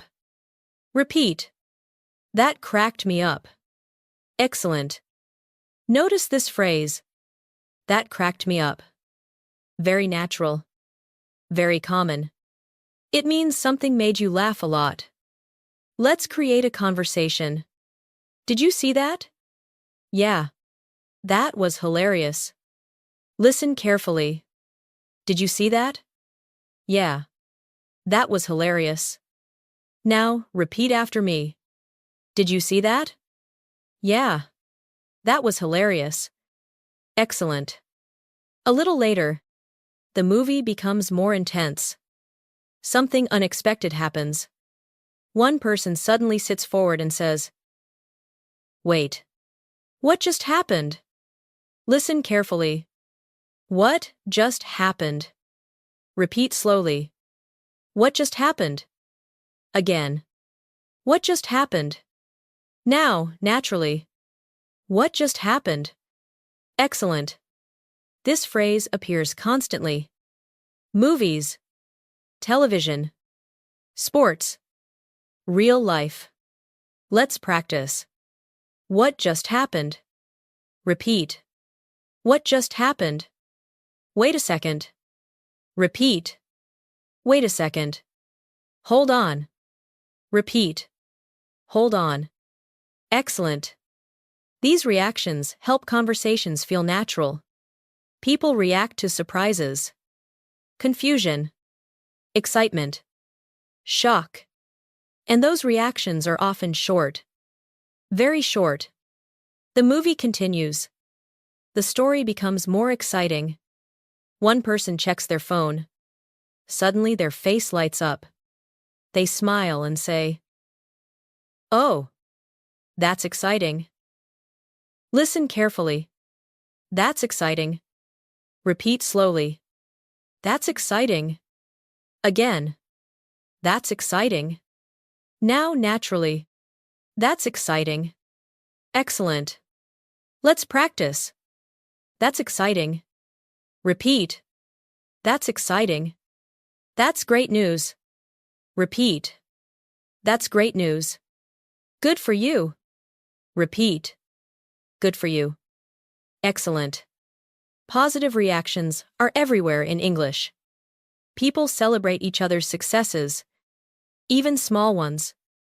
Eventually, the movie ends. The credits begin rolling. People stretch. Someone yawns.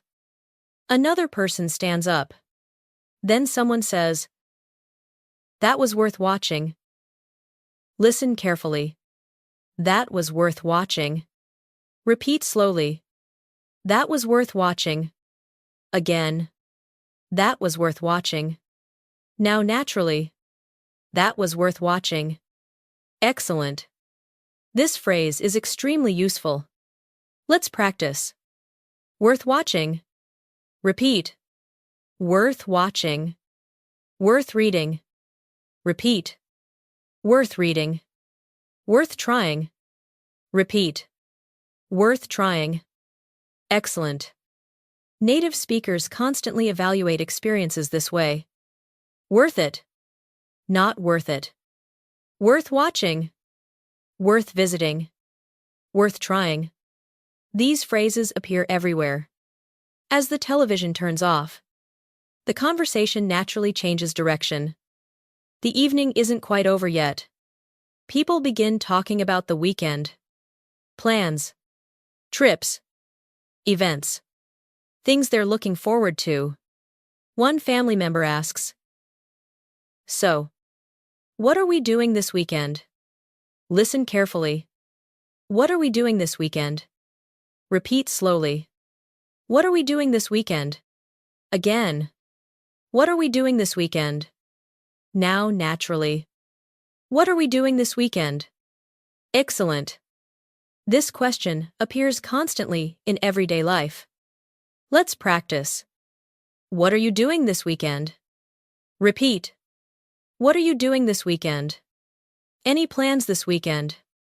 Repeat. Any plans this weekend? Got anything planned? Repeat. Got anything planned? Excellent. One person smiles immediately. I'm looking forward to Saturday. Listen carefully. I'm looking forward to Saturday. Repeat slowly. I'm looking forward to Saturday. Again. I'm looking forward to Saturday. Excellent. This phrase is one of the most useful future expressions in English. Let's practice. I'm looking forward to it. Repeat. I'm looking forward to it. I'm really looking forward to it. Repeat. I'm really looking forward to it. I'm looking forward to the weekend. Repeat. I'm looking forward to the weekend. Excellent. Now, let's make it more natural. I'm really looking forward to it. It's been a long week. Listen carefully. I'm really looking forward to it. It's been a long week. Repeat after me. I'm really looking forward to it. It's been a long week. Excellent. Before we continue, let's do a quick speaking activation. Think about something you're looking forward to. Maybe it's the weekend. Maybe it's a trip. Maybe it's meeting a friend. Maybe it's simply getting some rest. Create one sentence in your mind. Use the phrase, I'm looking forward to. Take a moment. Good. That's real communication. That's real English. And every sentence you create helps strengthen your ability to think directly in English. The evening is growing later now. The house is quieter. The lights are dimmer. Outside, the city is slowing down. The day is nearly finished. But before it ends, there's one final conversation waiting. A quieter conversation. A more personal conversation. A chance to reflect on the day. To think about progress. To think about tomorrow. And to realize just how much English you've understood along the way. That's where we're going next. The movie is over. The television screen fades to black. The credits finish rolling. For a few seconds, nobody says anything. The room feels calm, comfortable, peaceful. Outside, the city is growing quieter. The traffic is lighter now. Most people have finished their day. The evening is slowly becoming night. Someone stretches and leans back into the couch. Another person takes a sip of water. The relaxed atmosphere creates space for a different kind of conversation. The kind people have when they're no longer thinking about today. The kind that focuses on tomorrow. On plans. On possibilities. On things they're excited about. One family member breaks the silence. So, what are we doing this weekend? You've heard this question before. But now, the conversation goes deeper. Instead of simple answers, people begin discussing real plans. Real possibilities. Real life. One person immediately smiles. I'm looking forward to Saturday. Listen carefully. I'm looking forward to Saturday. Repeat after me slowly. I'm looking forward to Saturday. Again. I'm looking forward to Saturday. Now naturally. I'm looking forward to Saturday. Excellent. This phrase is one of the most important expressions in conversational English. Native speakers use it constantly.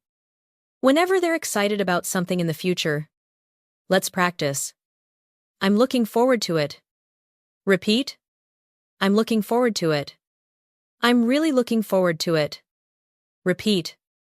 I'm really looking forward to it. I'm looking forward to the weekend. Repeat. I'm looking forward to the weekend. Excellent. Notice how natural that sounds. The excitement feels relaxed. Not dramatic. Not exaggerated.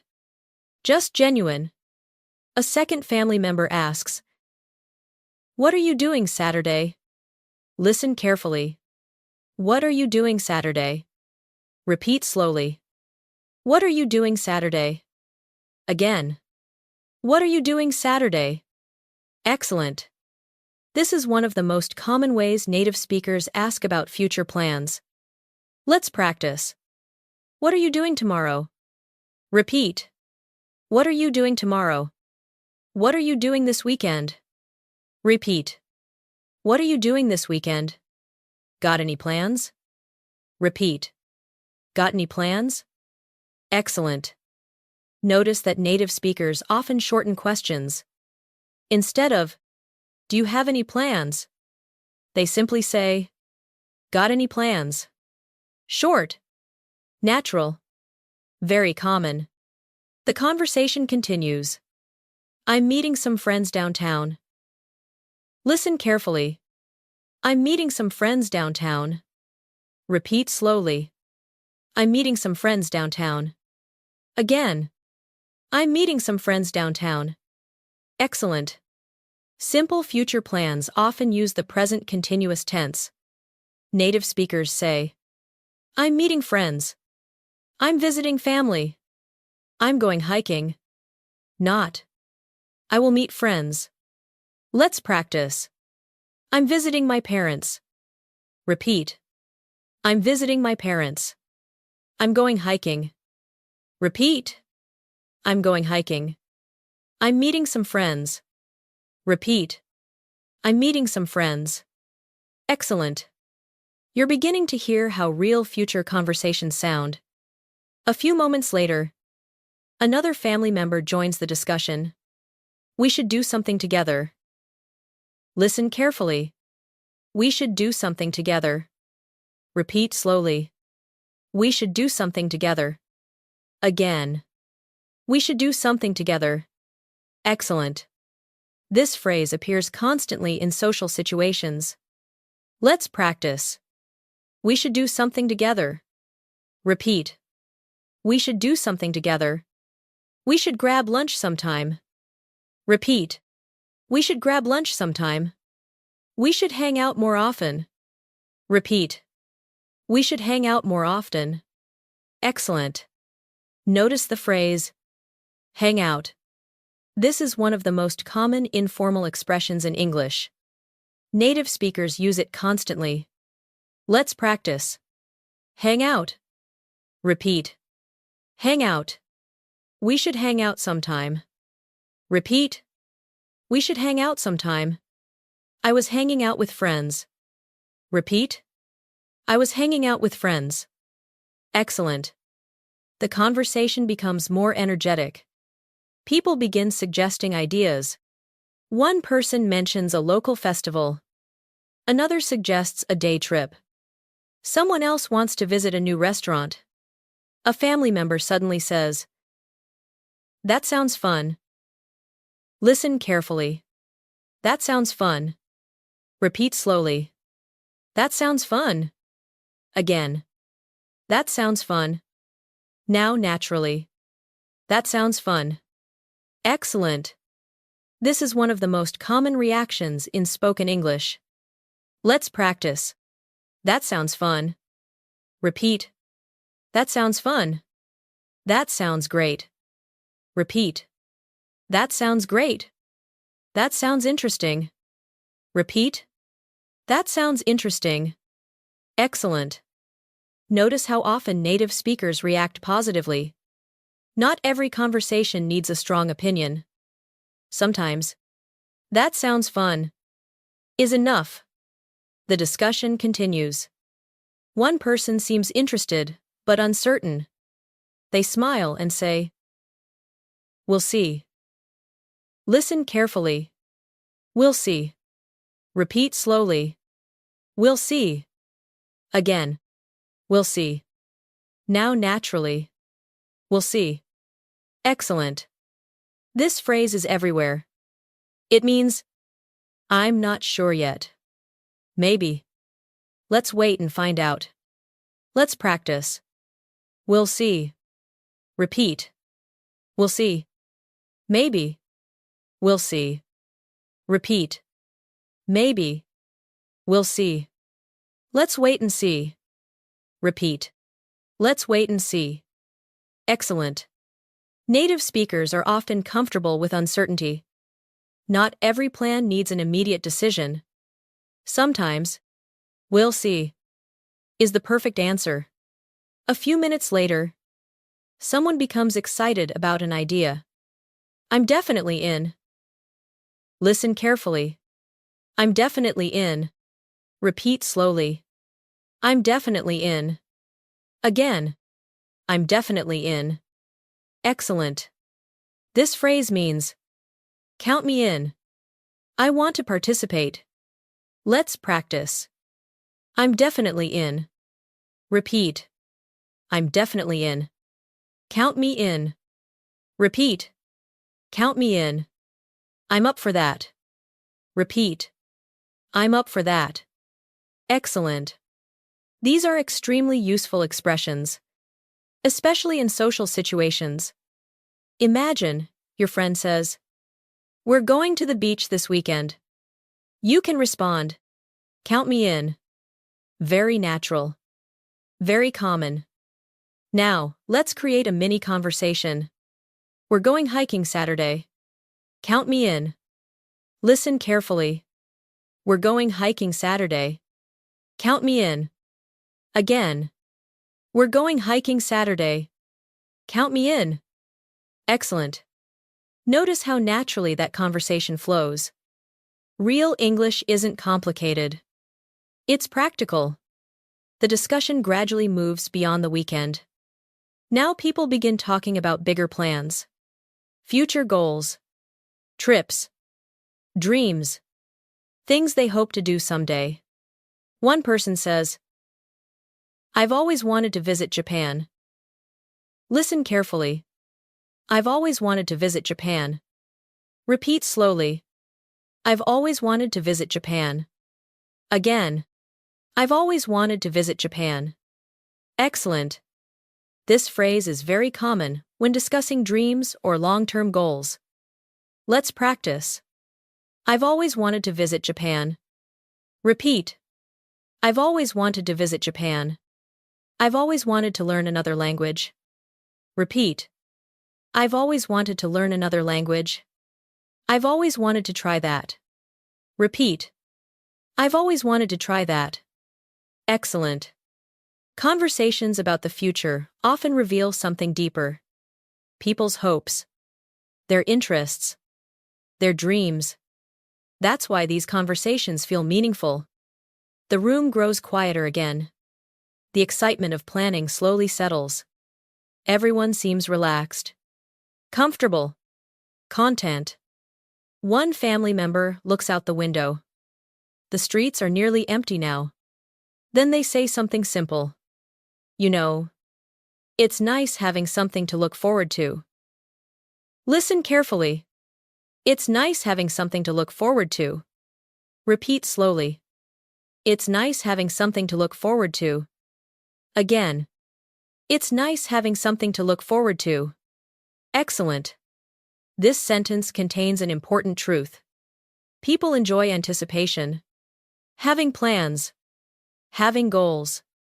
Having experiences waiting ahead. And language learning is the same. Every lesson, every conversation, every improvement gives you something to look forward to. Before we continue, let's do a speaking activation. Think about something you're excited about. Something in the future. Maybe tomorrow. Maybe next week. Maybe next month. Create one sentence using I'm looking forward to. Take a moment. Maybe. I'm looking forward to the weekend. Maybe. I'm looking forward to my vacation. Maybe. I'm looking forward to improving my English. Create your sentence now. Good. That's real communication. That's real English. And every time you create your own sentence, you're strengthening your ability to think directly in English. Without translation. Without hesitation. Without fear. As the night grows later, the conversations become quieter. The plans have been discussed. The stories have been shared. The laughter has faded into comfortable silence. And now, another kind of conversation begins. A conversation that happens inside your own mind. A conversation about your day. Your progress. Your thoughts. The quiet voice that helps you reflect on everything you've experienced. And hidden inside that inner conversation is one of the most important skills in language learning. Thinking in English. That's exactly where we're going next. The house is quiet now. The conversations have slowed. The plans for the weekend have been discussed. The laughter has faded into comfortable silence. Outside, the city seems almost asleep. A few cars pass by in the distance. Streetlights cast long shadows across empty sidewalks. The day is finally coming to an end. You sit comfortably. Maybe on the couch. Maybe in a chair near the window. Maybe lying in bed. The room is peaceful. And, for the first time all day, there is no need to rush. No decisions to make. No appointments to attend. No messages to answer. Just a few quiet moments to think. And thinking is something interesting. Because most language learners don't realize how often they think. Not just in conversations. Not just when speaking. But throughout the day, thousands of tiny thoughts appear and disappear. Small observations. Questions. Decisions. Memories. Plans. And something remarkable happens when your English improves. Little by little, some of those thoughts begin appearing in English. Not because you force them. Not because you're studying. Because your brain starts becoming comfortable with the language. Imagine you're sitting quietly and looking out the window. A simple thought appears. Today went by fast. Listen carefully. Today went by fast. Repeat after me slowly. Today went by fast. Again. Today went by fast. Now naturally. Today went by fast. Excellent. This phrase is extremely common. Native speakers often reflect on time this way. Let's practice.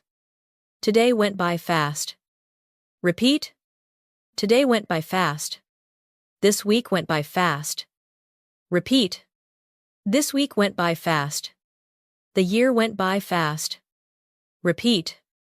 The year went by fast. Excellent. Notice how natural that sounds. Simple. Direct. Real. The kind of thought people have every day. A moment later, another thought appears. I'm glad I got that done. Listen carefully. I'm glad I got that done. Repeat slowly. I'm glad I got that done. Again. I'm glad I got that done. Now naturally. I'm glad I got that done. Excellent. This phrase expresses satisfaction, a feeling that something important was completed. Let's practice. I'm glad I got that done. Repeat. I'm glad I got that done. I'm glad I finished it. Repeat. I'm glad I finished it. I'm glad I made time for that. Repeat. I'm glad I made time for that. Excellent. These are exactly the kinds of thoughts native speakers have every day. And notice something important. They're not complicated. They're simple. Fluency isn't about difficult vocabulary. It's about natural thoughts, natural ideas, natural communication. As the evening continues, your mind drifts back through the day. The coffee shop, the commute, the office, lunch, shopping, friends, family, the movie, the conversations. And suddenly, another thought appears. That reminds me. Listen carefully. That reminds me. Repeat slowly. That reminds me. Again. That reminds me. Now, naturally. That reminds me. Excellent. This phrase is extremely useful. Native speakers use it constantly when one idea triggers another memory. Let's practice. That reminds me. Repeat. That reminds me. That reminds me of something. Repeat. That reminds me of something. That reminds me of last year. Repeat. That reminds me of last year. Excellent. This phrase helps conversations flow naturally.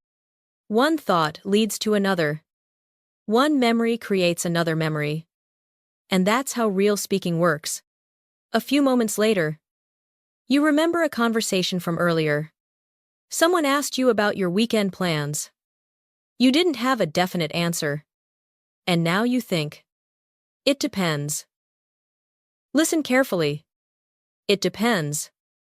Repeat slowly. It depends. Again. It depends. Now naturally. It depends. Excellent. This phrase appears everywhere in English. Because life is rarely black and white. Let's practice. It depends. Repeat. It depends. It depends on the weather. Repeat. It depends on the weather. It depends on my schedule. Repeat. It depends on my schedule. Excellent. Notice how useful this phrase is. Sometimes learners feel pressure to have immediate answers. Native speakers often don't. Sometimes, the best answer is simply, it depends. The room grows quieter. You take a slow breath. The day feels complete. And another thought appears. I guess it was a pretty good day. Listen carefully. I guess it was a pretty good day. Repeat slowly. I guess it was a pretty good day. Again. I guess it was a pretty good day. Excellent. Notice the phrase, I guess. Native speakers use it constantly. Let's practice. I guess so. Repeat. I guess so. I guess you're right. Repeat. I guess you're right. I guess it worked out. Repeat. I guess it worked out. Excellent. These phrases make English sound natural and relaxed. Without them, speech can feel too direct, too certain, too formal. The truth is, people often speak with a little uncertainty. And that's perfectly normal. Now, let's imagine something interesting.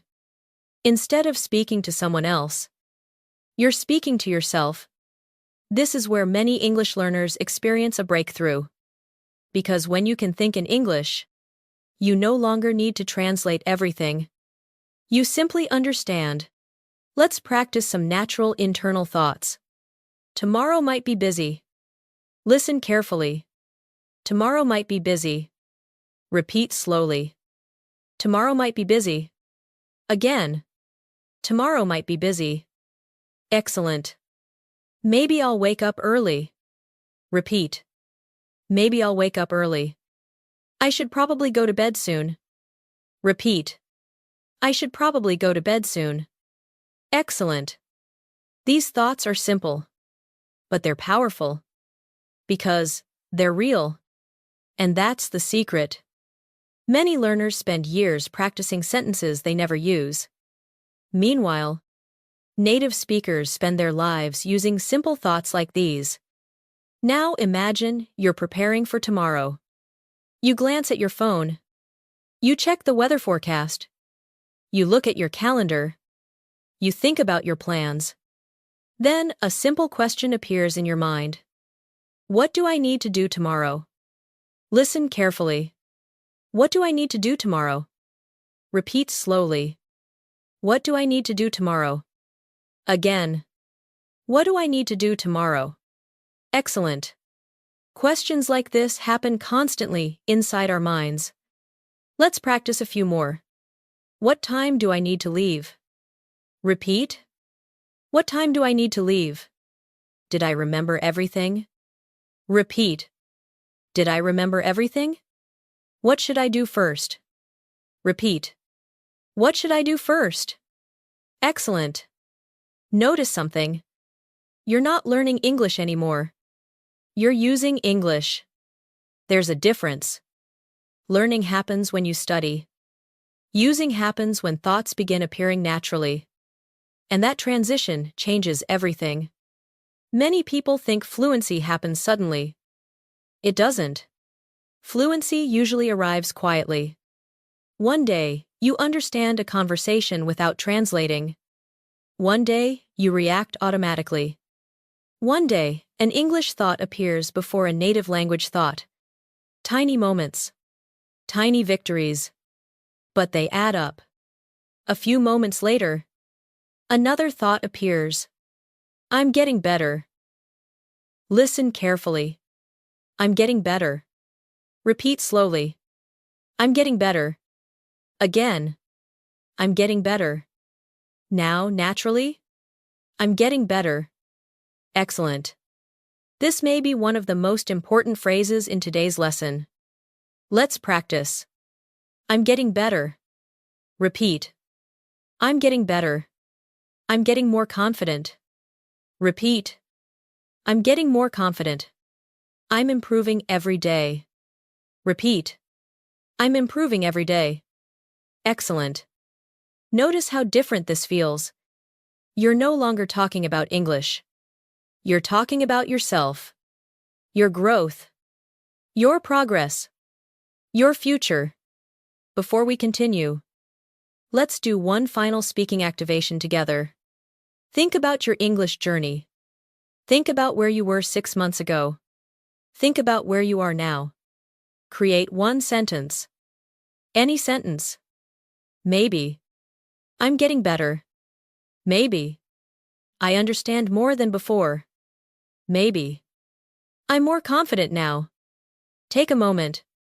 Create your own sentence. Good. That sentence belongs to you. You created it. Not memorized it. Not copied it. Created it. And that's exactly what real communication is. The night is becoming quieter now. The day is almost completely finished. The city outside continues slowing down. And as you sit there, reflecting on everything you've experienced today, something important becomes clear. You understood far more English than you may have expected. Conversation after conversation. Situation after situation. Without pressure. Without stress. just one step at a time. And in the final part of our journey, we'll bring everything together: the lessons, the conversations, the progress, the confidence, and most importantly, the realization that fluency isn't something far away. It's something you're already building, one day at a time. The night is quiet now. Very quiet. The conversations have ended. The plans have been made. The television is off. The lights are dim. Outside, the city has almost completely settled down. A few cars pass occasionally. A distant siren echoes somewhere far away. But mostly, everything is calm.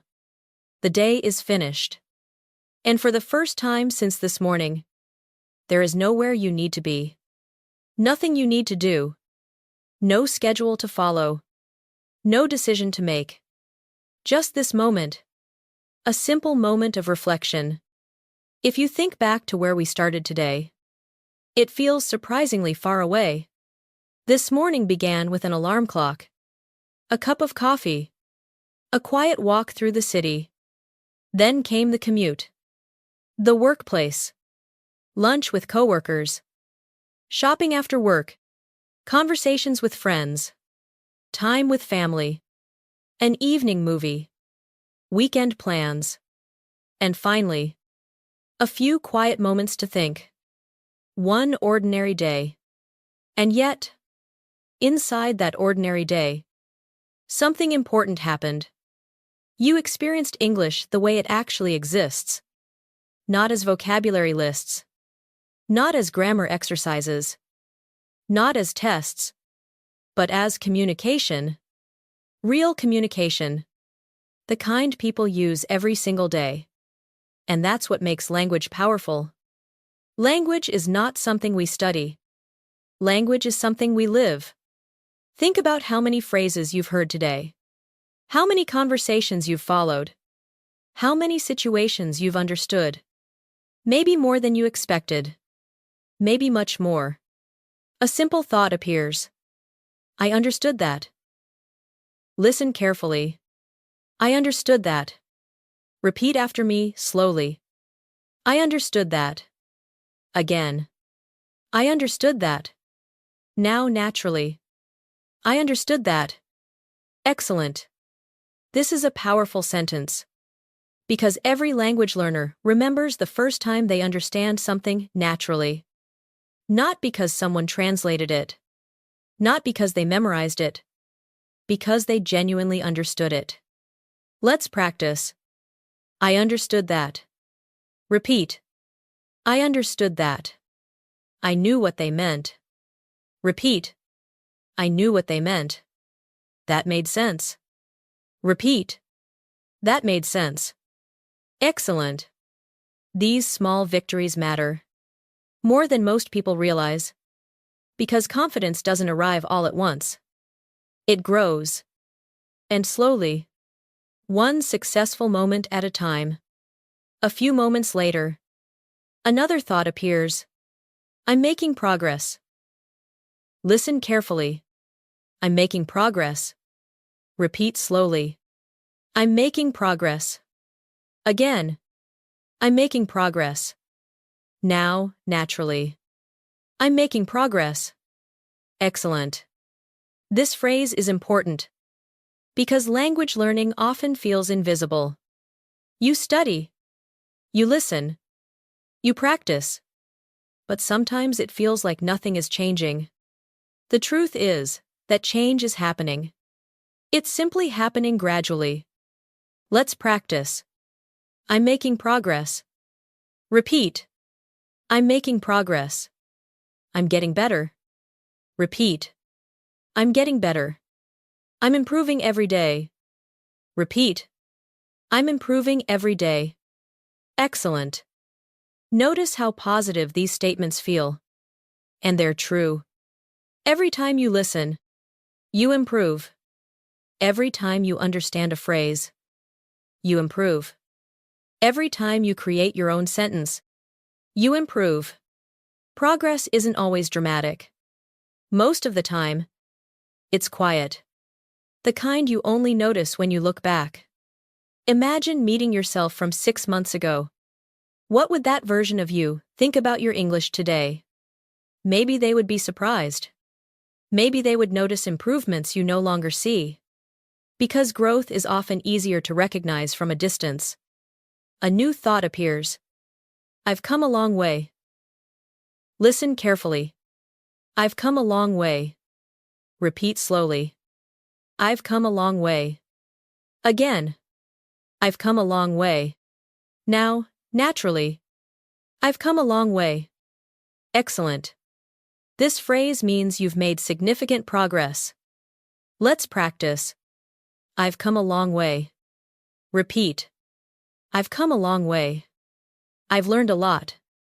Repeat. I've learned a lot. I've improved more than I realized. Repeat. I've improved more than I realized. Excellent. Sometimes we focus so much on what we still don't know that we forget how much we've already learned. And that's why reflection is important. Reflection reminds us of our progress. The room grows even quieter. You take a slow breath. The day feels complete. A feeling of calm settles in. And another simple phrase appears. One step at a time. Listen carefully. One step at a time. Repeat slowly. One step at a time. Again. One step at a time. Now naturally. One step at a time. Excellent.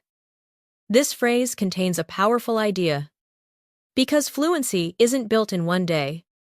It's built one conversation at a time. One lesson at a time. One sentence at a time. Let's practice. One step at a time. Repeat. One step at a time. Little by little. Repeat. Little by little. Day by day. Repeat. Day by day. Excellent. These phrases remind us that growth takes time. And that's okay. Native speakers didn't learn their language in a week. Or a month. Or even a year. Language develops through repetition, exposure, consistency, and patience. A few moments later, another thought appears. Keep going. Listen carefully. Keep going. Repeat slowly. Keep going. Again. Keep going. Now naturally. Keep going. Excellent. Simple words. Powerful message. Let's practice. Keep going. Repeat. Keep going. Don't give up. Repeat. Don't give up. Stay consistent. Repeat. Stay consistent. Excellent. These are phrases you'll hear in sports, business, education, and language learning. Because the principle is the same. Success belongs to people who continue, not people who are perfect, not people who never make mistakes. People who continue. The night becomes quieter still. You glance toward the window. The world outside seems almost asleep. Tomorrow will arrive soon enough. Another day. Another opportunity. Another chance to listen. To learn. To grow. And that thought brings one final phrase. You've got this.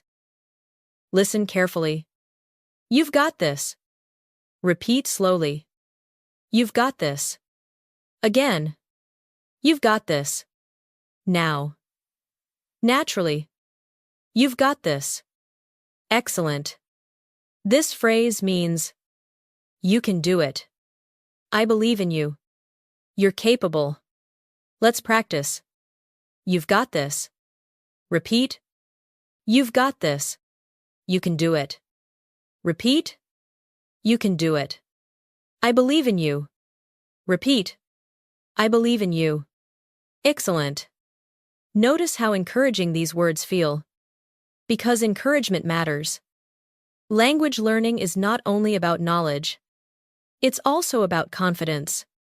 the confidence to keep listening, the confidence to keep speaking, the confidence to make mistakes and continue anyway. Before we finish, let's do one final speaking activation. Think about your English journey. Think about what you want to achieve. Now create one sentence. Any sentence. Maybe, I'm making progress. Maybe, I'm getting more confident. Maybe, I'm looking forward to improving. Maybe, I can do this. Take a moment. Create your own sentence. Good. That sentence belongs to you. You created it. And every sentence you create makes the next one easier. That's how fluency develops. Not through perfection. Through participation. Through repetition. Through real communication. As we come to the end of this journey, remember something important. You do not need to understand every word. You do not need perfect grammar. You do not need a perfect accent. You simply need to keep showing up. Keep listening. Keep speaking. Keep learning. Because every conversation teaches you something. Every lesson strengthens your understanding. Every day brings another opportunity to improve. And if you continue taking those small steps, something remarkable happens. One day, you stop thinking about English as something you're learning and start experiencing it as something you use. Naturally, comfortably, confidently. Thank you for spending this time with me today. I hope these conversations helped you feel more connected to real English. I hope they helped you feel more confident. And most importantly, I hope they reminded you that progress is already happening. Before you leave, try one small challenge. Leave a simple sentence in English. Tell us something you're looking forward to. Tell us how your day was. Tell us one thing you learned. Keep it simple. Keep it natural. Keep practicing. And, if you enjoyed this journey, come back tomorrow and continue building your English, one conversation at a time. Until next time, take care of yourself. Keep listening. Keep speaking. Keep learning. And remember, one step at a time, little by little, day by day, you're becoming more confident, more natural, and more fluent than you were yesterday. Good night, and I'll see you in the next lesson.